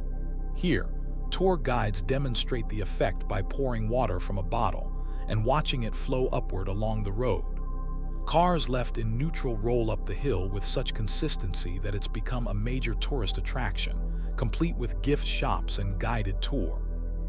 Pennsylvania's Gravity Hill offers its own variation of the mystery. Located in Bedford County, this quarter-mile stretch of road has been puzzling people since the early 1900s. Local stories tell of horses refusing to pull their wagons down the hill, sensing something their human passengers couldn't perceive. Today, visitors come from around the world to put their cars in neutral and experience the impossible sensation of rolling uphill. But perhaps the most intriguing aspect of these locations isn't the illusion itself, but how our brains process the experience. The phenomenon taps into something deeper than simple visual perception. It challenges our fundamental understanding of how the world works, creating a cognitive dissonance that can be both exhilarating and disturbing. When you first encounter a gravity hill, your brain goes through a fascinating series of calculations. It takes in visual cues from the surrounding landscape, the apparent angle of the road, the position of trees and buildings, and creates what it believes is an accurate model of the terrain. But in these special locations, that model is wrong. The brain has been fed false information by a landscape that doesn't play by the usual rules. The result is a profound sense of disorientation. You know that water flows downhill. You know that cars roll backward when not in gear. These are facts as fundamental as the sun rising in the east. Yet here you are, watching these basic truths crumble before your eyes. It's no wonder that throughout history, people have attributed these places to supernatural forces, magnetic anomalies, or even alien intervention. Australia contributes its own chapter to this global mystery, with Magnetic Hill near Manjimup in Western Australia. Here, the illusion is so convincing that early settlers were convinced they discovered a place where the Earth's magnetic field had gone haywire. They told stories of compass needles spinning wildly and metal objects behaving strangely, though modern measurements have found no unusual magnetic activity whatsoever. The psychology behind why we find these places so compelling runs deeper than simple curiosity. Humans have an innate need to understand cause and effect, to create order from chaos. When we encounter something that appears to violate the natural order, our minds immediately begin searching for explanations. In earlier times, when scientific understanding was limited, supernatural explanations filled the gap. Today, even knowing the optical illusion explanation, many visitors still report feeling unsettled, as if some part of their brain refuses to accept the rational explanation. Italy's electric bray, despite its name, has nothing to do with electricity but everything to do with the same gravitational confusion found at sites worldwide. Located on the island of Sicily, this stretch of road has been mystifying travelers since Roman times. Ancient texts describe it as a place where the gods tested mortals, where the very ground refused to obey natural law. What makes these locations even more fascinating is how consistent the illusion remains across cultures and centuries. Whether it's a modern tourist with a smartphone recording their car rolling uphill, or a 19th century traveler writing in their journal about horses behaving strangely, the basic experience remains unchanged. The landscape creates the same visual trick, the brain makes the same miscalculation, and the result is the same sense of wonder mixed with confusion. Scotland's electric bray, near Ayr, has been documented since the 1930s, though local stories suggest the phenomenon has been known for much longer. The name comes from the belief that some form of electric or magnetic force was at work, pulling vehicles uphill against their will. Today, it's become something of a pilgrimage site for those interested in natural mysteries, drawing visitors who want to experience firsthand what it feels like to have reality turned upside down. The scientific community has studied these locations extensively, using advanced surveying equipment, laser levels, and computer modeling to understand exactly how the illusion works. What they've found is that the effect requires a very specific combination of factors. The slope must be gentle enough that the gravitational pull isn't immediately obvious. The surrounding landscape must create false reference points, and there must be an absence of clear visual cues that would reveal the true nature of the terrain. In some cases, the illusion is enhanced by the way vegetation grows on the surrounding hills. Trees that appear to be growing straight up may actually be growing at an angle, following the true horizontal rather than what appears to be horizontal to human observers. This adds another layer to the visual deception, making the false slope appear even more convincing. But beyond the mechanics of how these illusions work, there's something profound about what they tell us about human perception and the nature of reality itself. They remind us that what we think we know about the world around us is really just our brain's best guess based on the information available. And sometimes, that guess can be spectacularly wrong. The experience of visiting a magnetic hill often stays with people long after they've left. It's not just the novelty of watching a car roll uphill, but the deeper realization that our senses, which we rely on to navigate the world, can be so completely fooled. It raises uncomfortable questions about what else we might be perceiving incorrectly, what other aspects of reality might be different from what they appear. Romania's Hoia Baciu forest includes several locations where visitors report experiencing gravitational anomalies, though these claims are more controversial and less well documented than the classic magnetic hill phenomenon. Some visitors describe feeling dizzy or disoriented, experiencing nausea, or sensing that gravity itself feels different within certain areas of the forest. While these reports are intriguing, they haven't been scientifically verified in the same way as the more straightforward optical illusion sites. The cultural impact of magnetic hills extends far beyond tourism and scientific curiosity. They've inspired countless stories, legends, and myths throughout human history. In many cultures, these locations are considered sacred or supernatural, places where the spirit world intersects with the physical realm. This interpretation isn't entirely without merit in a metaphorical sense. These places do represent a kind of intersection between different realities, between what appears to be true and what actually is true. Native American traditions often include stories of places where the earth behaves strangely, where natural laws don't apply in the expected way. While these stories were likely inspired by various natural phenomena, including what we now recognize as magnetic hills, They serve an important cultural function in acknowledging that the world contains mysteries beyond immediate understanding. The technology revolution has brought new dimensions to the magnetic hill experience. Visitors now arrive with smartphones, GPS devices, and digital levels, tools that can immediately reveal the true nature of the slope. Yet even with this technology, the visual illusion remains powerful. You can look at your phone's level app showing you're on a downward slope while simultaneously watching water appear to flow uphill. It's a perfect demonstration of how multiple ways of perceiving reality can coexist, each valid in its own context. Social media has also transformed how these locations are experienced and shared.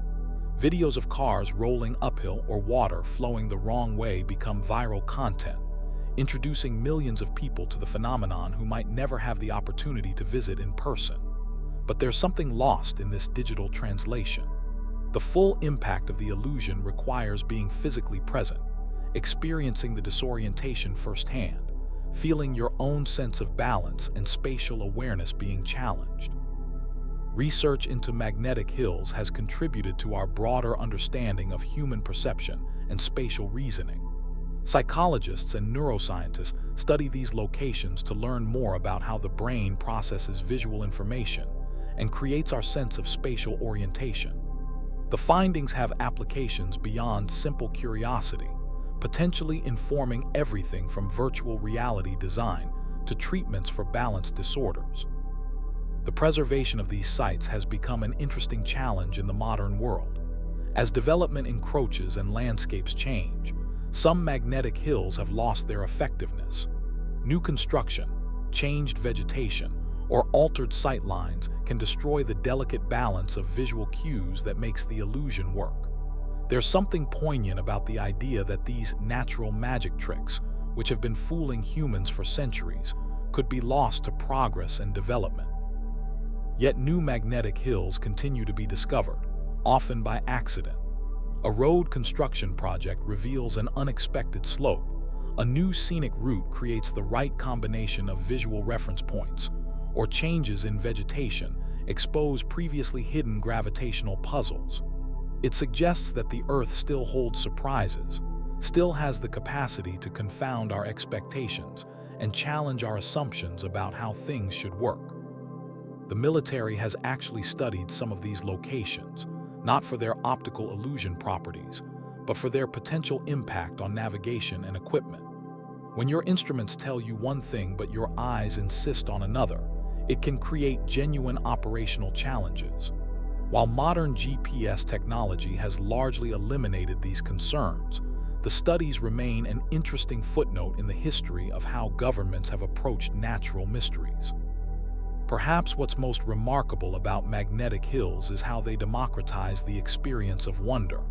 You don't need special training, expensive equipment, or extensive preparation to experience something that challenges your understanding of reality. You just need to show up, put your car in neutral, and prepare to have your worldview gently but firmly shaken. Deep in southeastern Massachusetts, there exists a region that seems to collect mysteries the way some places collect fog. It's not marked on any official map, has no clear boundaries, and doesn't appear in government records. Yet for decades, researchers, investigators, and curious visitors have recognized it as one of the most paranormally active areas in North America. They call it the Bridgewater Triangle, and the stories that emerge from its forests, swamps, and small towns read like a catalog of everything strange and unexplained. The triangle roughly encompasses an area of about 200 square miles, with its corners anchored by the towns of Abington, Rehoboth, and Freetown. Within this seemingly ordinary patch of New England countryside, visitors and residents have reported an extraordinary range of unusual phenomena. UFO sightings, Bigfoot encounters, phantom animals, mysterious lights, poltergeist activity, and unexplained disappearances all cluster within these boundaries with a frequency that defies statistical probability. What makes the Bridgewater Triangle particularly intriguing isn't just the volume of strange reports, but their diversity and consistency over time. Unlike other paranormal hotspots that might be known for one specific type of phenomenon, the Triangle seems to be a Swiss Army knife of the supernatural, offering something unsettling for every taste in the unexplained. The area's reputation for strangeness predates European settlement. The Wampanoag people, who lived in the region for thousands of years before colonization, considered parts of the Triangle to be cursed or spiritually dangerous. They spoke of areas within what is now the Hockomock Swamp as places where evil spirits dwelled, where the natural world behaved in ways that could harm those who ventured too deep into certain territories. The name Hockomock itself is telling. In the Algonquian language, it translates roughly to place where spirits dwell, though some scholars interpret it more specifically as place of evil spirits. The swamp, which sits near the center of the modern Triangle, was avoided by native peoples except for specific spiritual purposes. They understood something about this landscape that European settlers would take generations to begin to recognize. When English colonists arrived in the 1600s, they initially dismissed native warnings about the area as superstition, but it didn't take long for them to begin experiencing their own encounters with the unexplained. Early colonial records contain references to strange lights in the sky, mysterious sounds emanating from the forest, and animals behaving in ways that defied natural explanation. By the 1700s, the region had developed a reputation that extended well beyond its borders. Travelers would go out of their way to avoid certain roads, particularly after dark. Local ministers preached about the area being tested by dark forces, and folk tales began to accumulate around specific locations within the Triangle. The modern conception of the Bridgewater Triangle began to take shape in the 1970s, largely through the work of researcher Loren Coleman. Coleman, a cryptozoologist and author, began collecting and cataloging reports of strange phenomena from the region, recognizing patterns that suggested this wasn't just a collection of random oddities, but rather a genuine geographical concentration of unexplained activity. What Coleman discovered was remarkable in its scope and consistency. UFO sightings in the area dated back to the early 1900s, long before flying saucers became part of popular culture. Witnesses from different decades, with no knowledge of each other's experiences, described similar objects and similar behavior patterns. The sightings weren't just isolated incidents, but part of an ongoing phenomenon that seemed to be somehow connected to the landscape itself. But the UFO reports were just the beginning. The Triangle also boasts one of the highest concentrations of Bigfoot sightings on the East Coast. Unlike the Pacific Northwest, where Sasquatch reports often involve deep wilderness areas far from human habitation, the Bridgewater Triangle Bigfoot encounters frequently occur near populated areas, sometimes even in people's backyards. One of the most compelling cases occurred in the 1970s, when an Abington police officer named Thomas Downey reported encountering a large, hairy, bipedal creature while investigating reports of strange noises in a wooded area. Downey was a respected law enforcement professional with no prior interest in cryptozoology or the paranormal. His detailed report, filed through official channels, described a creature standing approximately 7 feet tall, covered in dark hair, with clearly visible human-like hands and facial features. What made Downey's account particularly credible was his professional training in observation and documentation. As a police officer, he was accustomed to providing accurate, detailed descriptions of what he witnessed. He had no obvious motive to fabricate a story that would likely damage his professional reputation. Yet his description matched similar reports from the region stretching back decades. The Triangle's phantom animal phenomena extend well beyond Bigfoot encounters. Residents have reported sightings of creatures that seem to exist at the edge of possibility. Giant birds with wingspans that dwarf any known North American species, panthers and other big cats, despite the fact that no breeding population of such animals exists in Massachusetts. wild boars of enormous size, appearing and disappearing in areas where they shouldn't be able to survive. Perhaps most unsettling are the reports of dogs and other domestic animals that appear normal at first glance, but behave in ways that suggest something fundamentally wrong. These phantom pets approach humans in friendly ways, but closer inspection reveals eyes that reflect light strangely, movements that don't quite match normal animal behavior, or the ability to vanish completely when observed directly. The Hockomock Swamp, sitting at the heart of the triangle, serves as the epicenter for many of the most dramatic encounters. This 16,000-acre wetland creates a landscape that feels primordial, largely unchanged from how it appeared to the first human inhabitants of the region. The swamp's dense vegetation, winding waterways, and isolated islands create natural hiding places where almost anything could remain concealed from casual observation. But the swamp's role in the triangle's mystery extends beyond simply providing cover for unknown creatures. The wetland itself seems to generate phenomena that can't be easily explained by conventional understanding of how ecosystems work. Visitors report areas where the temperature drops dramatically without obvious cause, where compasses spin wildly, and where the normal sounds of nature fall into an unnatural silence. Electronic equipment malfunctions are commonly reported within certain areas of the swamp. Cameras refuse to function, cell phones lose signal even in areas that should have coverage, and GPS devices provide readings that don't match actual locations.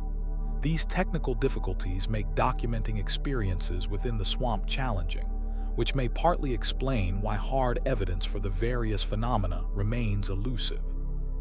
The triangle's reputation for poltergeist activity and hauntings rivals that of any supposedly haunted location in New England.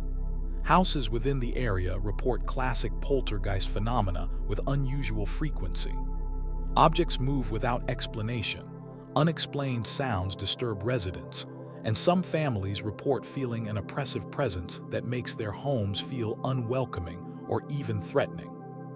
What's particularly interesting about these domestic disturbances is how they often seem connected to the outdoor phenomena. Families experiencing poltergeist activity frequently also report UFO sightings or encounters with unusual animals on their property. It's as if whatever forces generate the triangle's strangeness don't recognize the boundaries between indoor and outdoor spaces, between the civilized and the wild. The Freetown State Forest, which encompasses a significant portion of the triangle's southwestern section, has developed its own reputation for supernatural activity. Hikers and campers report encounters that range from mildly unsettling to genuinely terrifying. Unexplained voices calling from deep within the forest, figures moving between trees that disappear when approached directly, and areas where the forest falls into an unnatural silence that seems to absorb sound rather than simply lacking it. Rangers and maintenance workers in the state forest have their own collection of stories, though many are reluctant to discuss them officially. Off the record, they describe areas within the forest that seem to generate an atmosphere of unease, places where even experienced woodsmen feel uncomfortable lingering. Some report equipment malfunctions in specific locations, while others describe the sensation of being watched or followed while working alone. The triangle's mystery extends to its waterways as well. Lakes and ponds within the area are sites of numerous unexplained incidents. Bodies of water that should be crystal clear sometimes become murky without obvious environmental causes.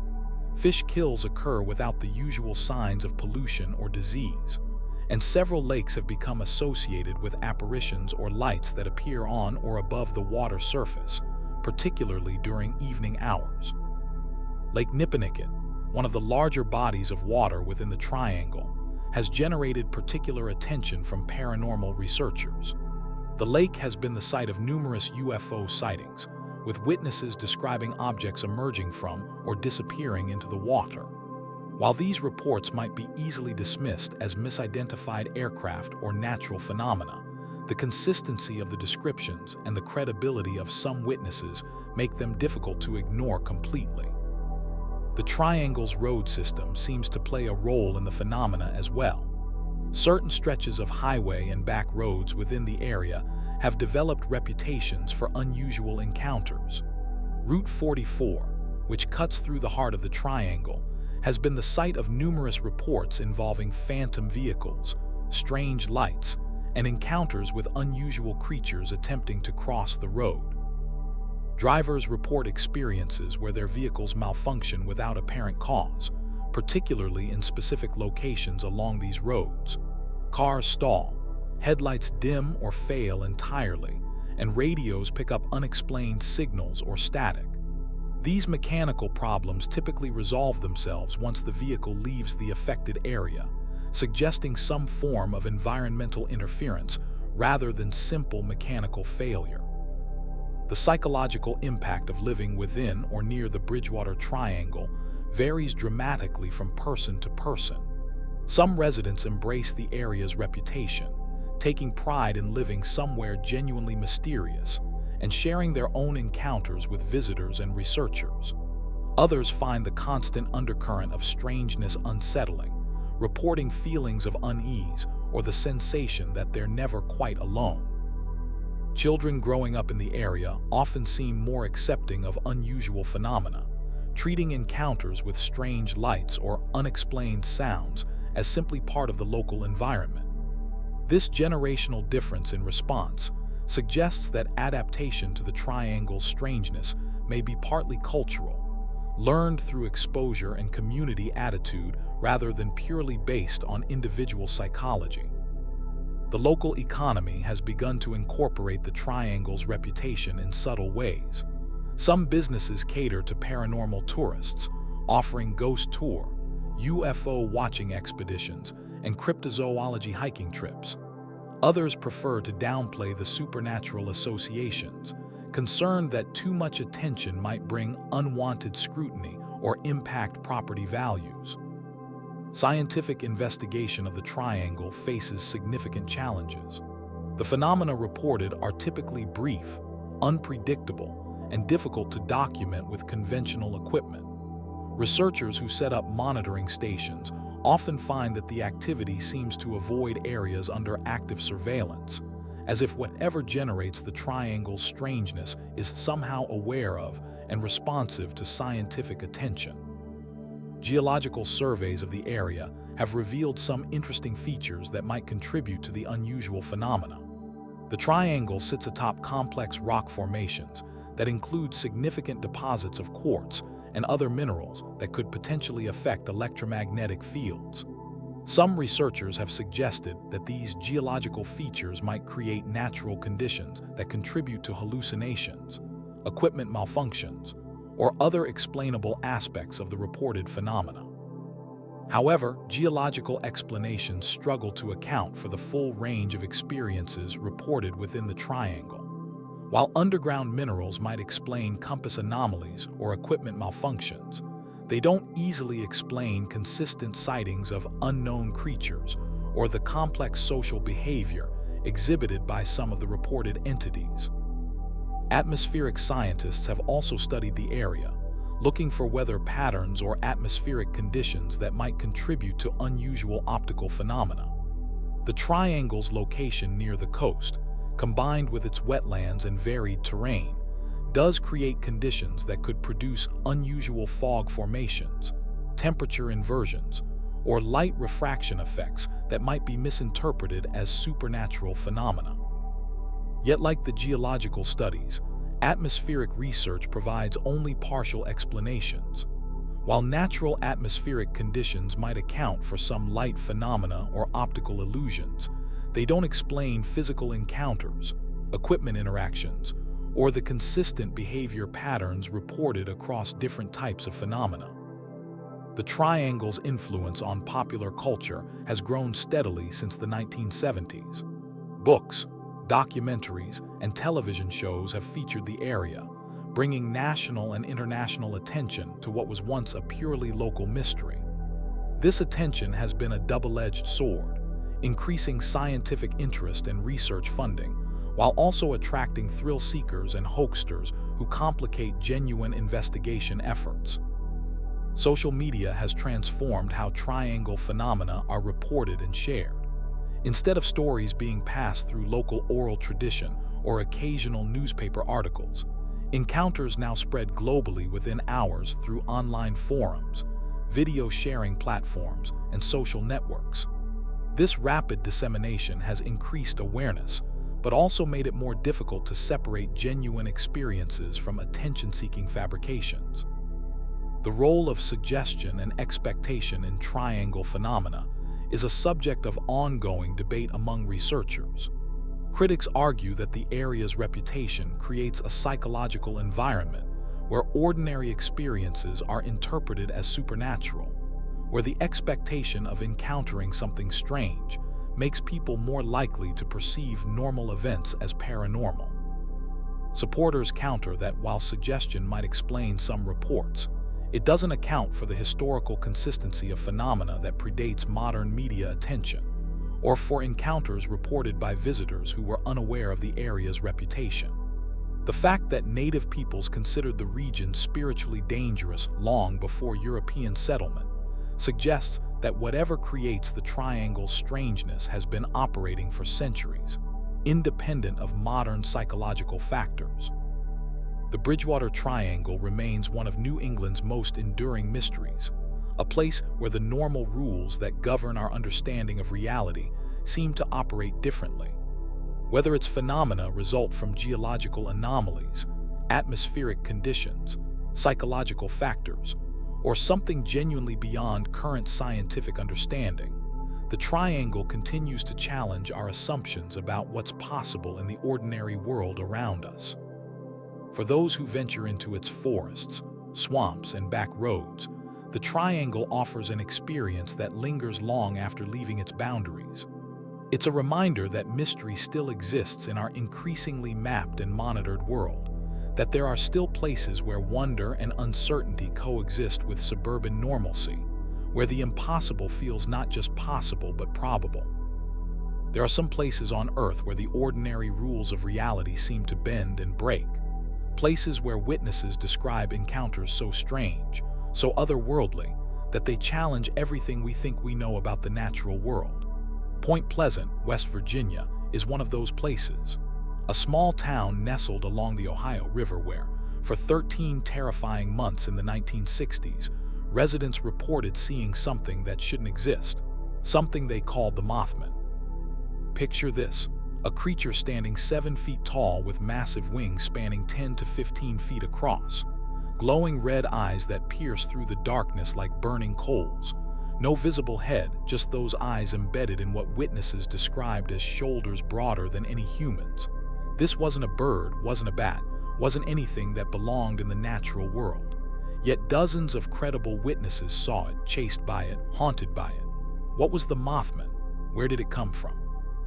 And perhaps most unsettling of all, why did its appearances seem to herald disaster? The story begins on November 12, 1966, in a place locals called the TNT area. This was a sprawling tract of land just outside Point Pleasant where, during World War II, the government had manufactured explosives.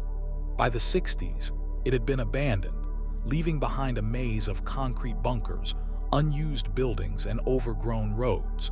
It was the perfect place for teenagers to explore, to test their courage in the dark.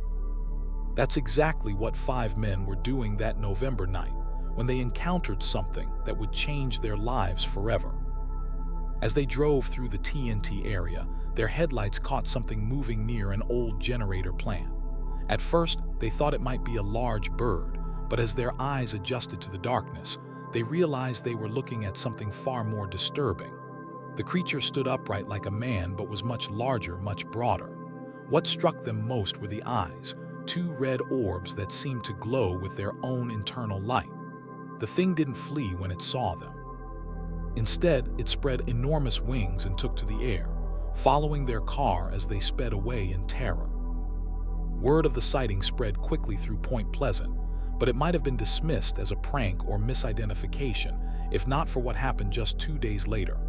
Roger and Linda Scarberry, along with Steve and Mary Mallette, were driving through the same TNT area when they saw the creature again. This time, it was even more aggressive. The Mothman, as it would later be called, chased their car at speeds exceeding 100 miles per hour. The witnesses described how it kept pace effortlessly, its wings barely moving as it glided alongside their vehicle. When they reached the town limits and the safety of streetlights, the creature finally disappeared into the darkness. But the Scarberry and Mallette encounter was just the beginning. Over the next 13 months, more than 100 people in and around Point Pleasant reported seeing the Mothman. The descriptions were remarkably consistent: a large, winged humanoid with glowing red eyes and no visible head. Some witnesses described a sound like a woman screaming or a mechanical whine when the creature was near. Others reported that their dogs would become agitated and aggressive in areas where the Mothman had been sighted, as if they could sense something humans couldn't fully perceive. What made these sightings even more disturbing was the pattern that began to emerge. The Mothman wasn't just a random cryptid lurking in the West Virginia wilderness. Its appearances seemed to be connected to something darker, something more ominous. Witnesses reported feeling an overwhelming sense of dread when they encountered the creature, as if it were a harbinger of terrible events to come. Some claimed to have prophetic dreams or visions after their encounters, dreams filled with images of disaster and death. The most famous of these alleged prophecies involved the Silver Bridge, a suspension bridge that connected Point Pleasant to Ohio across the Ohio River. Built in 1928, the bridge was a vital link for the community, used by thousands of commuters daily. But in the months leading up to December 15, 1967, several witnesses claimed that the Mothman had been seen near or on the bridge. Some reported dreams of the bridge collapsing, of cars plunging into the icy river below. On that cold December evening, during rush hour traffic, their worst fears became reality. The Silver Bridge collapsed without warning, sending 46 vehicles into the Ohio River. 46 people died in the disaster, and 9 others were never found. The official investigation concluded that the collapse was caused by the failure of a single eyebar in the bridge's suspension chain, a tiny crack that had grown over time until the entire structure could no longer bear the weight. But for many in Point Pleasant, the timing seemed too coincidental. The Mothman had been warning them, they believed, and they hadn't listened. After the Silver Bridge collapse, the Mothman sightings virtually stopped. It was as if the creature had accomplished whatever dark purpose had brought it to Point Pleasant. Some residents felt relief that the terrifying encounters were over. Others wondered if the Mothman had simply moved on to herald disasters elsewhere. But the questions remained. What exactly had they been seeing for those 13 months? Was it a flesh and blood creature, or something else entirely? Skeptics have offered various explanations for the Mothman sightings. Some suggest that witnesses were seeing large birds, possibly sandhill cranes, which can stand 4 feet tall and have a wingspan of up to 7 feet. In low light conditions, these birds might appear larger and more menacing than they actually are.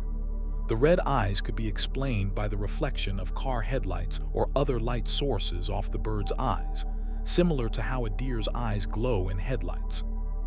Others point to the psychological climate of the 1960s as a factor.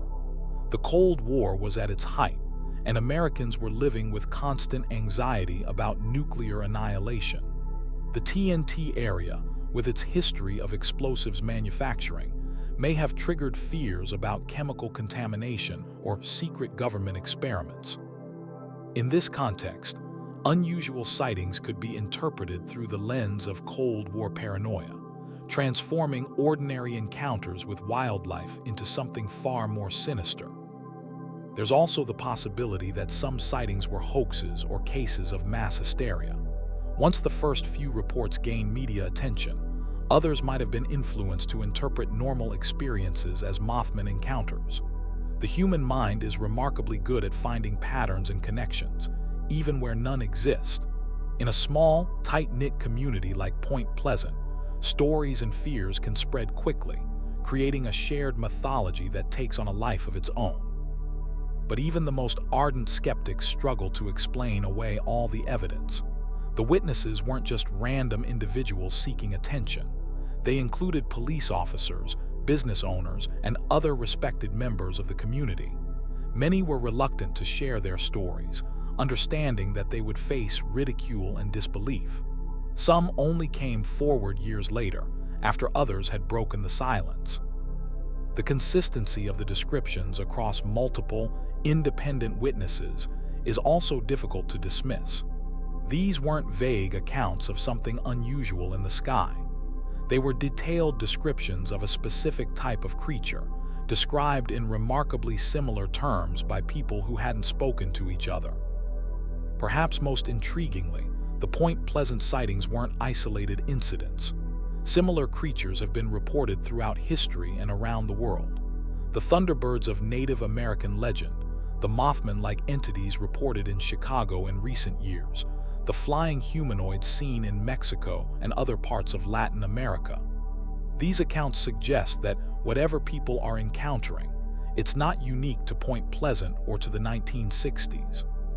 Some researchers have proposed that the Mothman represents a type of interdimensional being, something that exists primarily in another reality but occasionally breaks through into our world.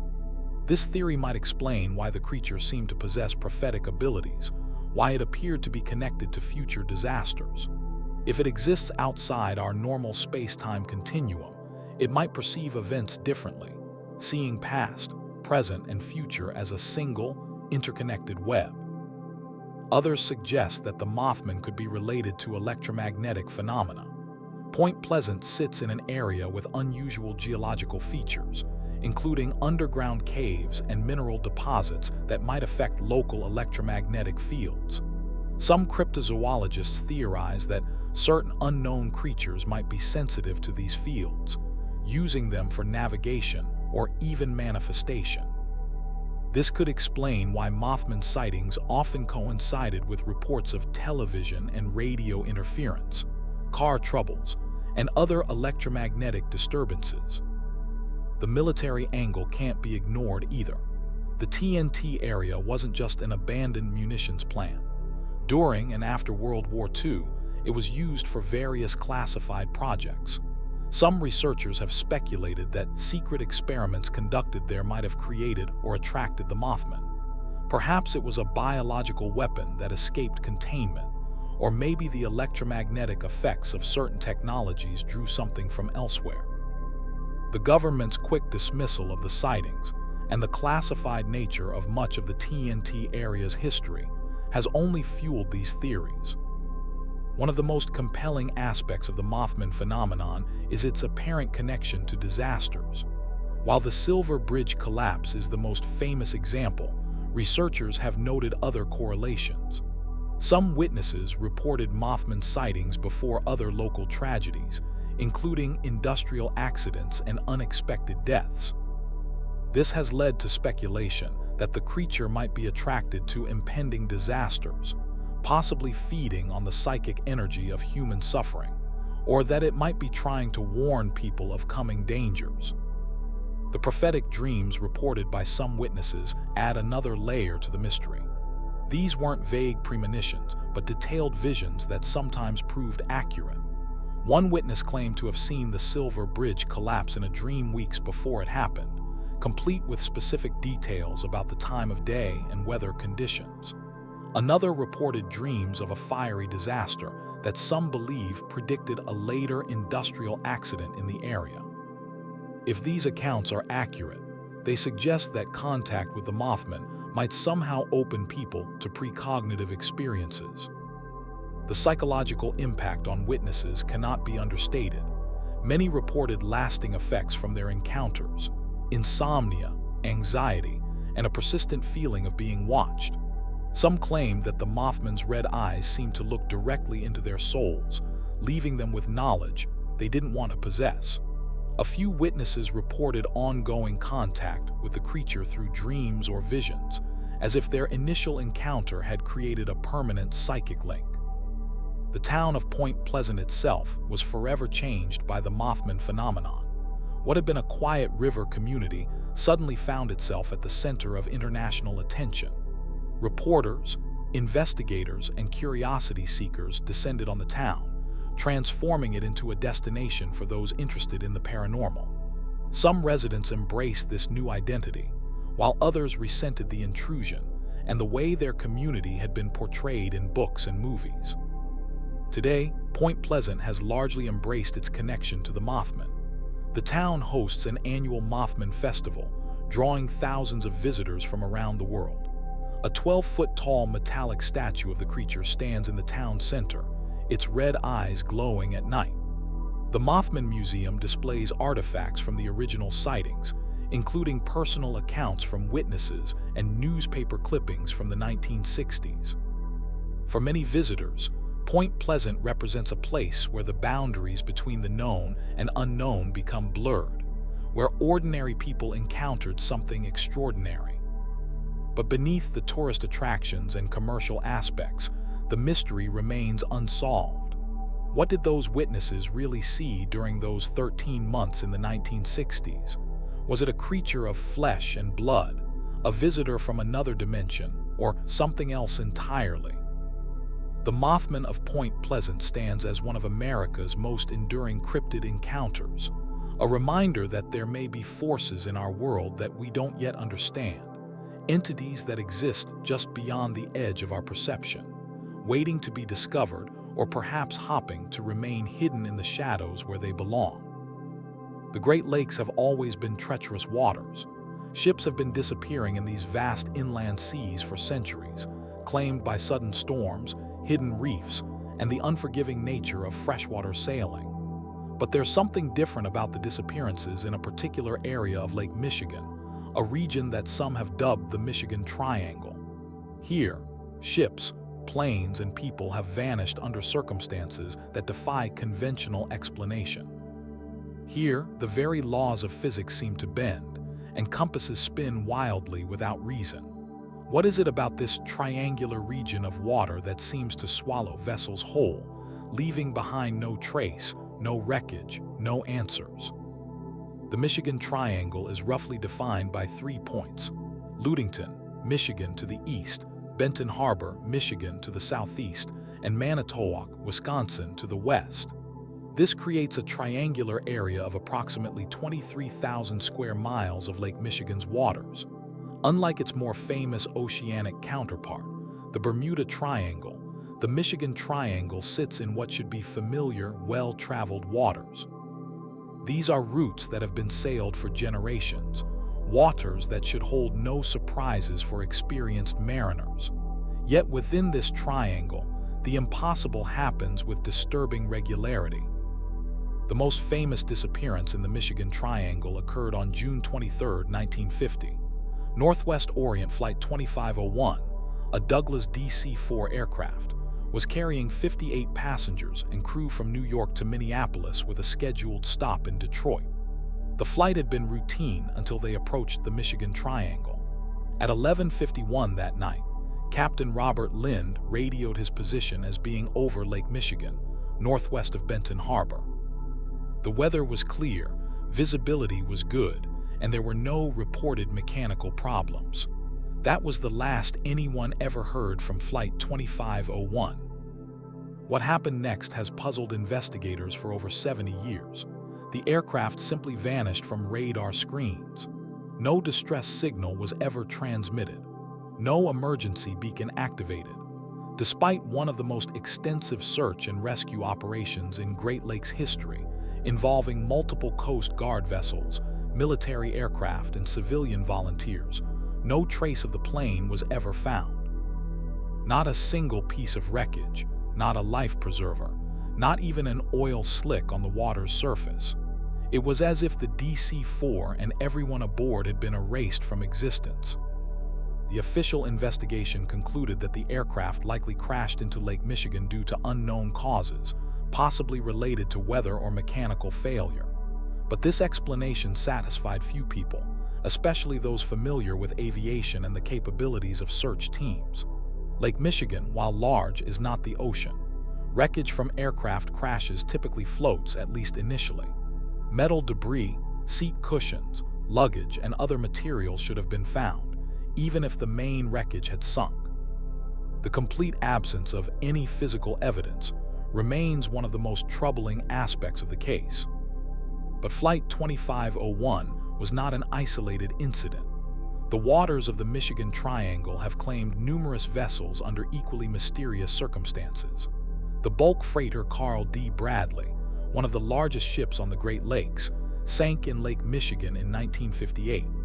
While a massive storm was blamed for the disaster, survivors reported strange electromagnetic disturbances before the ship broke apart.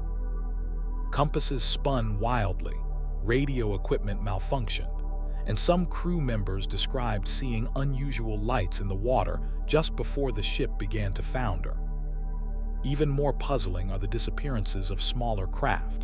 In 1969, a twin-engine Beechcraft aircraft disappeared while flying over the triangle during perfect weather conditions. The pilot was experienced, the plane was well maintained, and fuel was not an issue. Like Flight 2501, it simply vanished without a trace. No mayday call, no emergency locator transmission, no wreckage ever recovered. The disappearance of the schooner Thomas Hume in 1891 remains one of the Triangle's oldest unsolved mysteries. The lumber schooner left Chicago bound for Muskegon, Michigan, with a cargo of lumber and a crew of 7. The weather was favorable, and the Hume was a sturdy, experienced vessel. But somewhere in the waters of the Michigan Triangle, it vanished completely. Despite extensive searches by other ships in the area, no trace of the Hume or her crew was ever found. The cargo of lumber, which should have floated even if the ship sank, never washed ashore. These disappearances might be easier to dismiss if they occurred during violent storms or hazardous conditions, but many happened during clear weather, calm seas, and excellent visibility.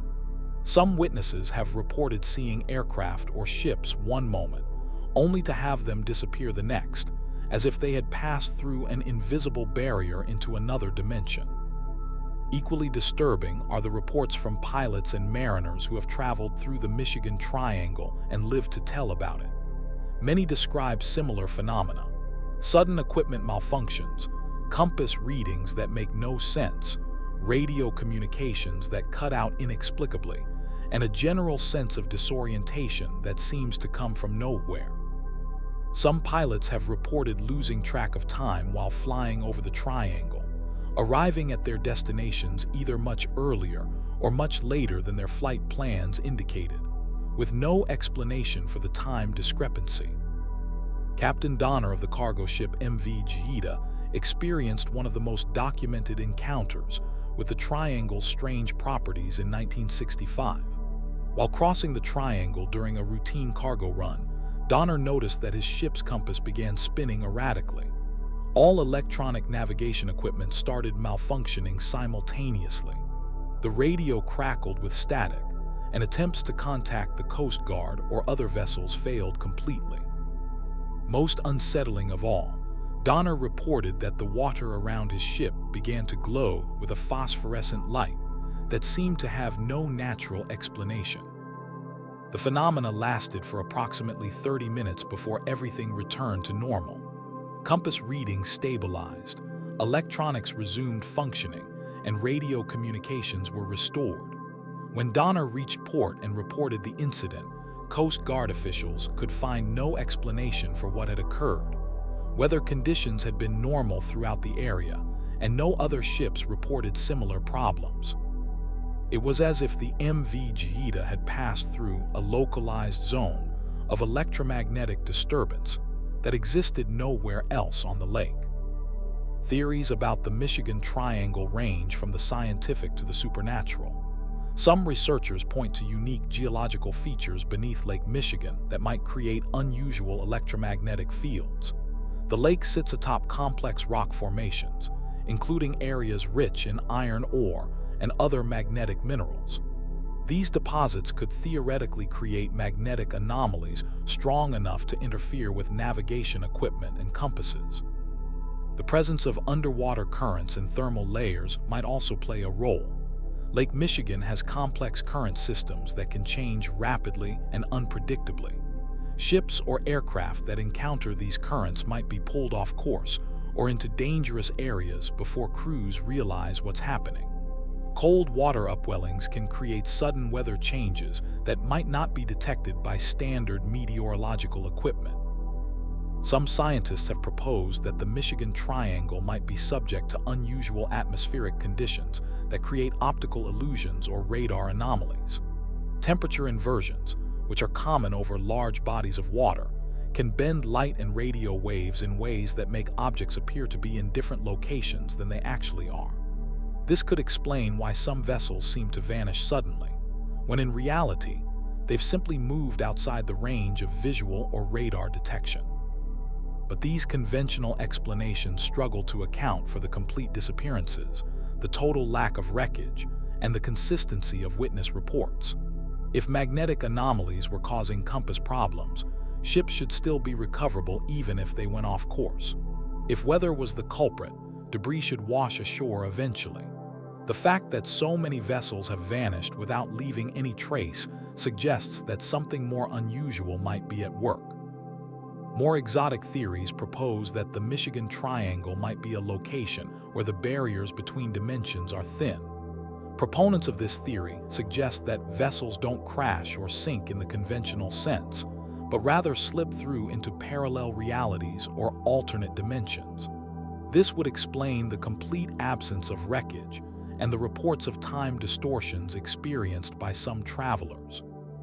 The electromagnetic anomaly theory has gained traction among some researchers who point to similarities between the Michigan Triangle and other locations around the world where similar disappearances occur. These areas, sometimes called vortices or portals, are characterized by unusual magnetic readings, equipment malfunctions, and unexplained phenomena. The theory suggests that certain geological formations can create standing electromagnetic waves that interfere with both mechanical devices and human perception. Native American legends add another layer to the mystery. Several Great Lakes tribes have traditional stories about areas of the lakes that were considered dangerous or sacred, places where the spirits of the water were particularly active. Some of these legendary locations correspond roughly to the modern boundaries of the Michigan Triangle. According to these traditions, the waters in this area were home to powerful entities that could claim travelers who ventured too close to their domain. The Ojibwe people, who have lived around the Great Lakes for centuries, have stories about Mishigenebbig, powerful underwater spirits that could control the lake's waters and weather. These beings were said to be capable of creating sudden storms, whirlpools, and other dangerous conditions. Some versions of the legend describe Mishigenebbig as having the ability to make entire canoes disappear, taking the occupants to an underwater realm from which they never returned. Modern investigations into the Michigan Triangle have employed increasingly sophisticated technology. Side-scan sonar surveys have mapped much of the lake bottom within the triangle, searching for wreckage from the numerous disappearances. While these surveys have located many shipwrecks, they have failed to find evidence of the most famous missing vessels. Flight 2501, despite being a large aircraft that should have left substantial debris, remains undetected despite decades of searching with increasingly advanced equipment. Underwater exploration teams have investigated areas where wreckage should theoretically be found, based on last known positions and drift calculations. These expeditions have discovered the remains of many historical shipwrecks, some dating back to the 1800s. But the vessels that disappeared under mysterious circumstances within the triangle remain elusive, as if they were never there at all. Some researchers have noted that the Michigan Triangle shares certain characteristics with other mysterious locations around the world. The Devil's Triangle off the coast of Japan, the Marisburg Vortex in Lake Ontario, and of course the Bermuda Triangle in the Atlantic Ocean, all feature similar patterns of unexplained disappearances, electromagnetic anomalies, and equipment malfunctions. This has led to speculation that these areas might be connected by some unknown geological or electromagnetic phenomenon. The role of human psychology cannot be ignored when examining the Michigan Triangle phenomenon. The power of suggestion is strong, and once an area gains a reputation for mysterious disappearances, people may be more likely to interpret normal experiences as supernatural. A routine equipment malfunction might be attributed to the triangle's influence when it would otherwise be dismissed as mechanical failure. However, the documented cases of disappearances within the triangle predate its reputation as a mysterious location. Flight 2501 disappeared in 1950, long before anyone had coined the term Michigan Triangle or connected the various disappearances. The Thomas Hume vanished in 1891, when the idea of mysterious triangular areas was not part of popular culture. This suggests that the phenomena associated with the area are not simply the result of modern myth-making. Coast Guard statistics show that the waters of Lake Michigan do experience a higher than average number of maritime incidents, though officials attribute this to heavy shipping traffic, variable weather conditions, and the lake's size and depth. However, these statistics typically account for recoverable incidents, accidents where wreckage is found and causes can be determined. The complete disappearances associated with the Michigan Triangle represent a different category entirely. Weather patterns over Lake Michigan can indeed be unpredictable and dangerous. The lake's size means it can generate its own weather systems, including sudden storms that might not be forecasted or detected by standard meteorological equipment. Microbursts, sudden downdrafts of air that can reach speeds of over 100 miles per hour, have been known to occur over the Great Lakes with little warning. These phenomena could theoretically cause aircraft to crash so rapidly that pilots would have no time to transmit distress signals. But even accounting for these known hazards, the pattern of disappearances in the Michigan Triangle remains statistically anomalous. The concentration of unexplained vanishings in this particular area, combined with the consistent reports of electromagnetic disturbances and other unusual phenomena, suggests that something beyond normal meteorological or geological processes might be involved. The search for answers continues today. Amateur investigators, professional researchers, and government agencies periodically conduct new studies of the triangle, employing the latest technology in hopes of solving these decades-old mysteries. Each new investigation brings the hope that modern science might finally explain what has been claiming vessels and lives in these waters for over a century. But perhaps the most unsettling aspect of the Michigan Triangle is not the disappearances themselves, but what they represent about the limits of human knowledge.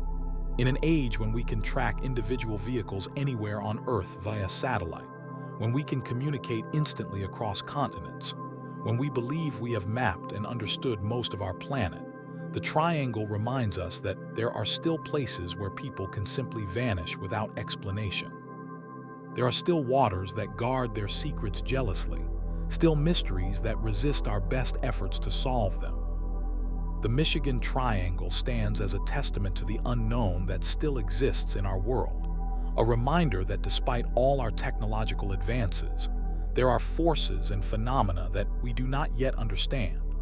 Whether these mysteries will eventually yield to scientific investigation, or whether they will remain forever beyond our comprehension, continues to be one of the Great Lakes' most enduring questions. The locations we've explored over these past hours represent just a fraction of the mysteries that surround us, places where the ordinary rules of reality seem to bend and break. Each unexplained location raises new questions, opens new possibilities, and challenges us to reconsider what we thought we knew about our planet and its hidden secrets. If you enjoyed this journey into the unknown, make sure to subscribe and check out our other videos for more mysteries waiting to be explored. Thanks for watching, and as always, until next time.